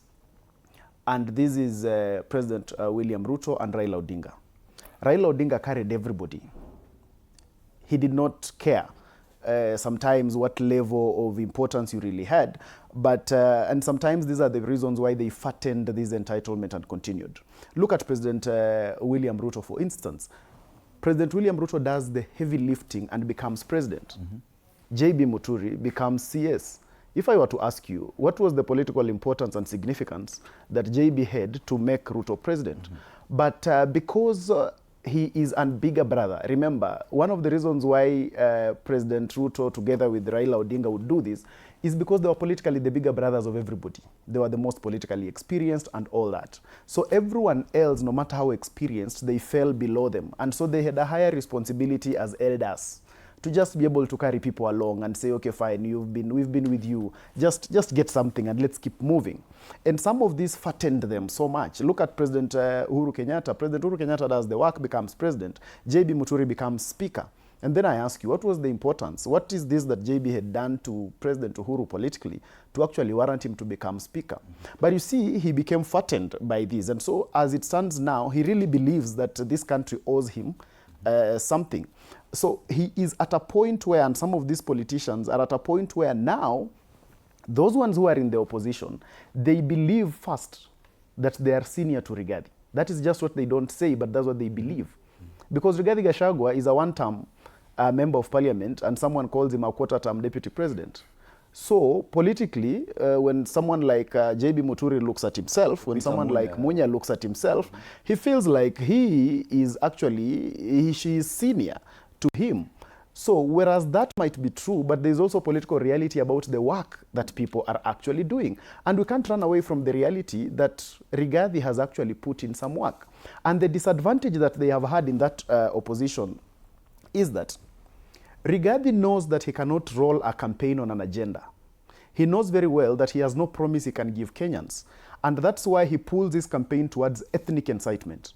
He pulls his campaign towards tribal mobilization. Now, these other people are doing nothing to also pull the campaign their direction. And that's why today they will be judged on the basis of the low cadre that Rigathi has taken the campaign. So today they will also be asked ethnic questions. They will be asked tribal questions. If hard work in politics is not just about whipping tribes and whipping your people, you can whip an agenda. President Ruto today is moving up on an agenda. He is saying this is we are implementing the better plan. And this is the vision of the country. And this is what we want everyone to come together to do. We want the infrastructure fund and all those kind of things. Now, when you are JB Muturi, the question is, okay, you are whipping people on what? Jimmy Wanjigi becomes better than all of them. Because at least Jimmy Wanjigi is mobilizing people and saying, let us discuss debt. Would you say the same for the gentlemen in ODM who are also gunning for a bigger seat? The gentlemen, what agenda are they talking about, apart from I deserve to be running it? Of course, the gentlemen in ODM, one, they have a right to claim to deserve for one reason. Because they are the second biggest political party under that coalition. So they are not just blowing hot air, unlike JB and the rest. These are people who, when you look at the combination of UDA, ODM, Ford Kenya, and the parties in the broad-based, after UDA is actually ODM is the strongest political party. So they have a right to say, wait a minute, we also deserve this. But after they say that, they must also go out there and do the work. And in my view, their work is not commensurate to what they are actually demanding. I see them in Kakamega, I see them in several places. But sometimes I feel like they come together as members of ODM, then travel together and go to a different location and say the same thing they would have said at the party headquarters. I don't see the element of mobilizing the people and mobilizing the vote. Do you see that affecting the young aspiring politician? Very true. In any way? Very, very true. And that's why we as the younger generation must think differently and must call out this hypocrisy for what it is. We as the younger generation must not sit anywhere and support the entitlements of people like JB Muturi, who actually think that the country owes them something. We as the younger people must be able to call them out and say, no, wait a minute. Why are you even a principal in the first place? Because some of these people, away from their political parties, you only know them and the political party. You can't even mention two officials of that political party. But they would want to claim that they would also want to stand on a podium and threaten President Ruto and say he will be a one-term, they have people, they have mobilized. Which people? Because some of these gentlemen cannot make themselves an MCA. They can't make themselves an MP, yet they would want to stand on a podium and threaten a president and call him names. I think we, the younger generation, must be able, and you see the young people today are putting in a lot of effort. When I look at the young aspirants across the country, they are putting in a lot of effort. They are moving across the country. They are trying to mobilize at their level. They are trying to ensure that they are putting their little shilling to use, the one that they can find. So they are putting in the work, and some of them are actually more qualified to hold these positions than some of these entitled people that we have. And remember, Fred, we must also remember that some of these people who are very entitled are actually funded by taxpayers' money. So even when they call the press conference, it's again paid by the taxpayer. When they move around, the security is again the taxpayer. Every month, they will still receive a stipend from the taxpayer. And Kenyans are running away from this idea of... and I don't know why they are not seeing it. Kenyans are moving away from the idea of you just deserve because you have experience. Kenyans are asking, what? Because you've been there. What is this that we are calling experience? It is Kenyans are asking. The next election. Yeah. People who are aspiring to be presidents are yet to be seen on the campaign trail. Yeah. Apart from Sifuna, Gachagua, and President William Ruto. Should we be having any other politician gunning for president apart from the three? Let's, as you make your final comments, we are. Says Kalonzo is working from home. They're working remotely from home. Brian, let's be honest. Let's be frank on this one. I think as you make your final order members. Apart from President William Ruto, Rigathi Gachagua, and Edwin Sifuna, which other politician deserves to claim that they can be president or anything else? I'll be very categorical on this because I think the only person who stand out to be the president of this country is President William Ruto. And I'm very disappointed that we have fallen short of good leaders. We only have one good leader, and maybe the deputy president of this country. But I'm hoping so that for Sifuna and Gachagua, we know Gachagua is impeached. For Sifuna, we are not certain if he will vie as a president or is just moving around the Kenya and trying to tell people that this is my name and I'm sifunated enough to also speak the same speech everywhere. So I think we must move beyond what we are seeing, and because we know our president is fully on agenda, a transformation agenda for this country, and also we're going to review those agendas and ensure that we ask Kenyans again to give us another chance so that we may implement more agendas to transform this country. But for presidency, we only have one president so far. So I'm hoping, with meantime, I'm hoping that the opposition will find a good leader, worthy of competing with the President William Ruto, so as to also give a chance Kenyans to see that we are not short of good leaders. Okay. Yeah. All right, Ken. Thank Should you. we consider anyone who's not been seen talking or addressing the issues that Kenyans are facing, actually claiming that 1 year to the next election they deserve to be president? Fred, you know, our elections, you know, we might propose on how we want things to be done, but again, we must be alive with the realities of how things happen. Our elections are majorly decided by numbers. So the people you are counting so far are the few men that we would say can actually put a fight for the presidency. And if you listen to Kenyans talking around and conversation around, people are talking about Rigathi Gachagua, President Ruto and Sifuna. And of course, William Ruto is the opponent of the two. So in the opposition, we would say William automatically the president will run. So in the opposition, we are now gauging who then is fit to take this fellow home. And in that conversation, we must look at three critical things. Number one, who has got the numbers to take this fellow home? Number two, who has the muscles to communicate and to get in touch with the people to take William home? Number three, who has the capacity to move around and talk to Kenyans from where they are to take William Ruto home? And so far, we're having Rigathi Gachagua topping that list, and of course Edwin Sifuna, like you mentioned. So far, those are the two people who are putting a fight to take William home.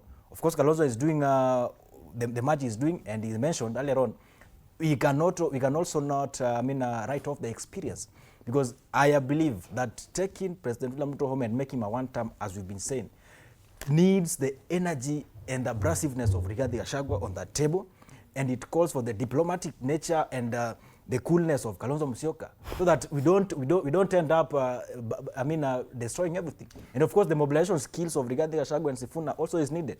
And as finally, as I finish on that, you've been a very diplomatic answer there. Anyway, go ahead. He's saying Kalonzo is cool. No. What I'm saying is, okay. you know, this country is we're already at a bad state, and we need a diplomatic fellow. Like Kalonzo Musyoka to be on to cool us, because we are burning. Tunaweza choma inchi, and we don't want to go that direction. So what I'm saying is everybody needs to be on the table so that we have this conversation. But as it stands today, for William to go home in the opposition, there is nobody who does not have a role. And what I mean is, young people are really putting extremely much effort to ensure that William becomes a one-term president. And in fact, if I'm not wrong, it is us who started this movement of taking the president home. Everybody you see the opposition today joined us, the young people, in this process of taking William Ruto home.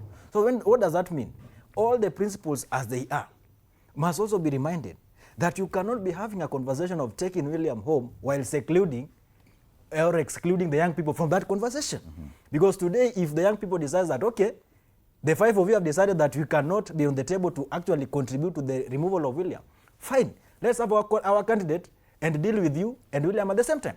So what we are saying is, in the opposition opposition table, everybody has a responsibility. The same way I've said, Rigathi Gachagua, we need this energy and mobilization and of course capacities. We also need the energy and the influence of the young people on that table. That's why I want to close by saying, tangible numbers is what will determine whether it is one term or zero or two term.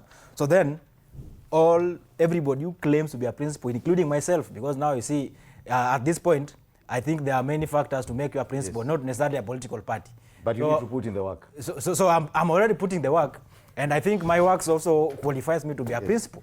So then it depends with which high school I'm becoming a principal. Anyway. So numbers are constant, and everybody must put in the work. And in the words of Rigathi Gachagua, you are not going to sit somewhere under the tree and enjoy the shade as we fight with the pig in the mud.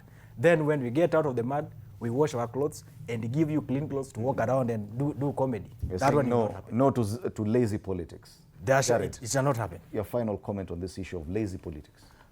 Fred, thank you. I want to be principal. I don't do it school. Young people have been at the forefront, and even from us who are broad-based aligned. Brian will testify here that we also have kongamano letu, naitwa Umoja wa Vijana Kenya, where we are mobilizing, we are also organizing, and not only maybe to be seen, but to bring what is quoting tangible numbers from our demographic. There's a question that you put forth for us that is ODM organizing and mobilizing. Why not seeing ODM on the front page? Maybe we not fit on the front page today, but the thing is that we have been mobilizing. I'll give you maybe from now the Youth League position. For the past 2 months, we have been able to be in Kwale, Busia, Kilifi, Mombasa, Nairobi here. And I think that's a show that even from the league, leave alone the main party, the mother party, that have been also doing a lot of work around it. As my senior comrade Mundalo was putting it, apart from ODM being the biggest party, the bigness of the party is measured on the numbers that they can deliver on the table. And those numbers must be numbers that can be verified. It's not like the ones that maybe you'll find people maybe putting on the links online. These are numbers, physical numbers that can be seen and can be felt on the election day.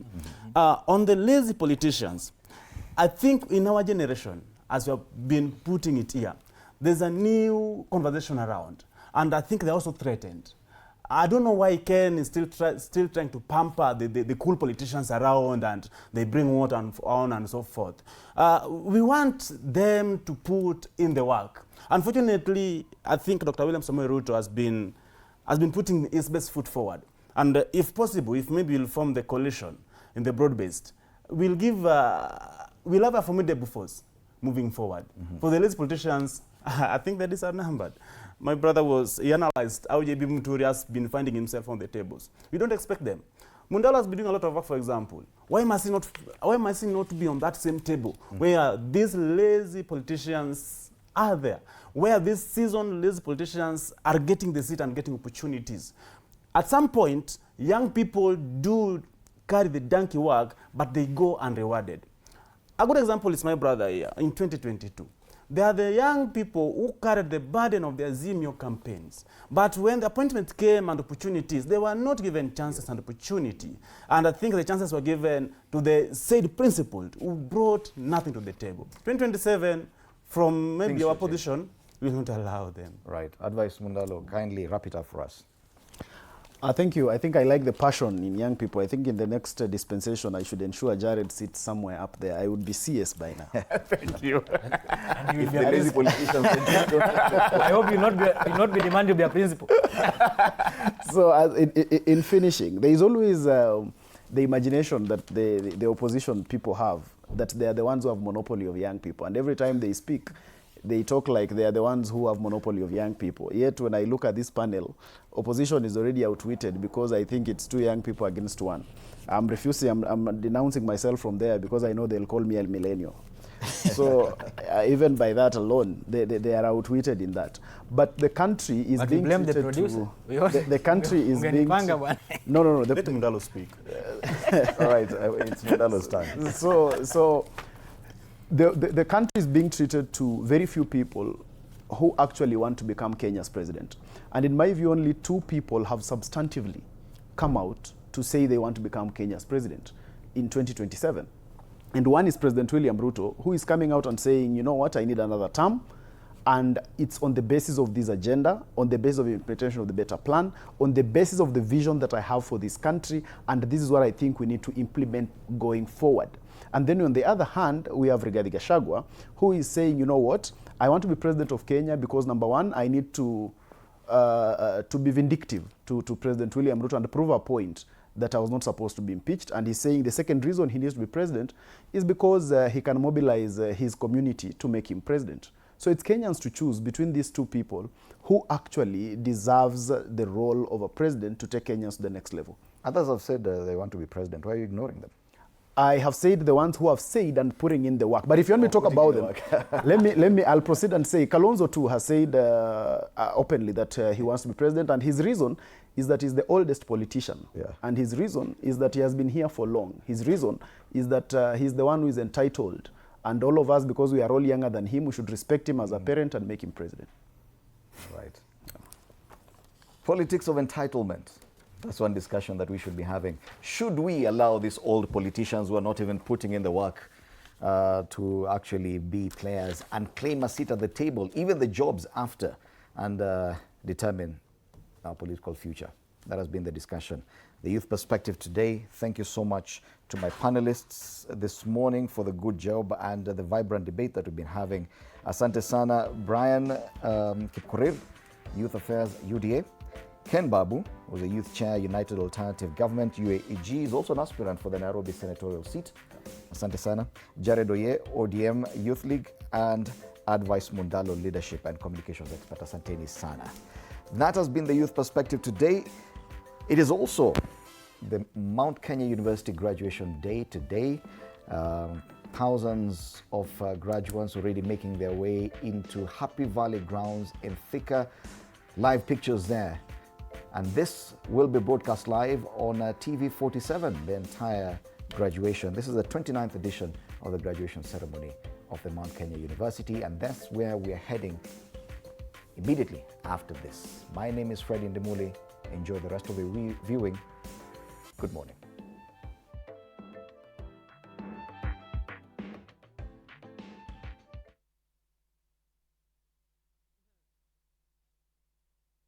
The tenets of CBC. So we are ready. Yeah. Asante sana. Tunasema hongera to the School of Education. Dina amesema keki ama chakula kimepikwa kikaiva kikapikika.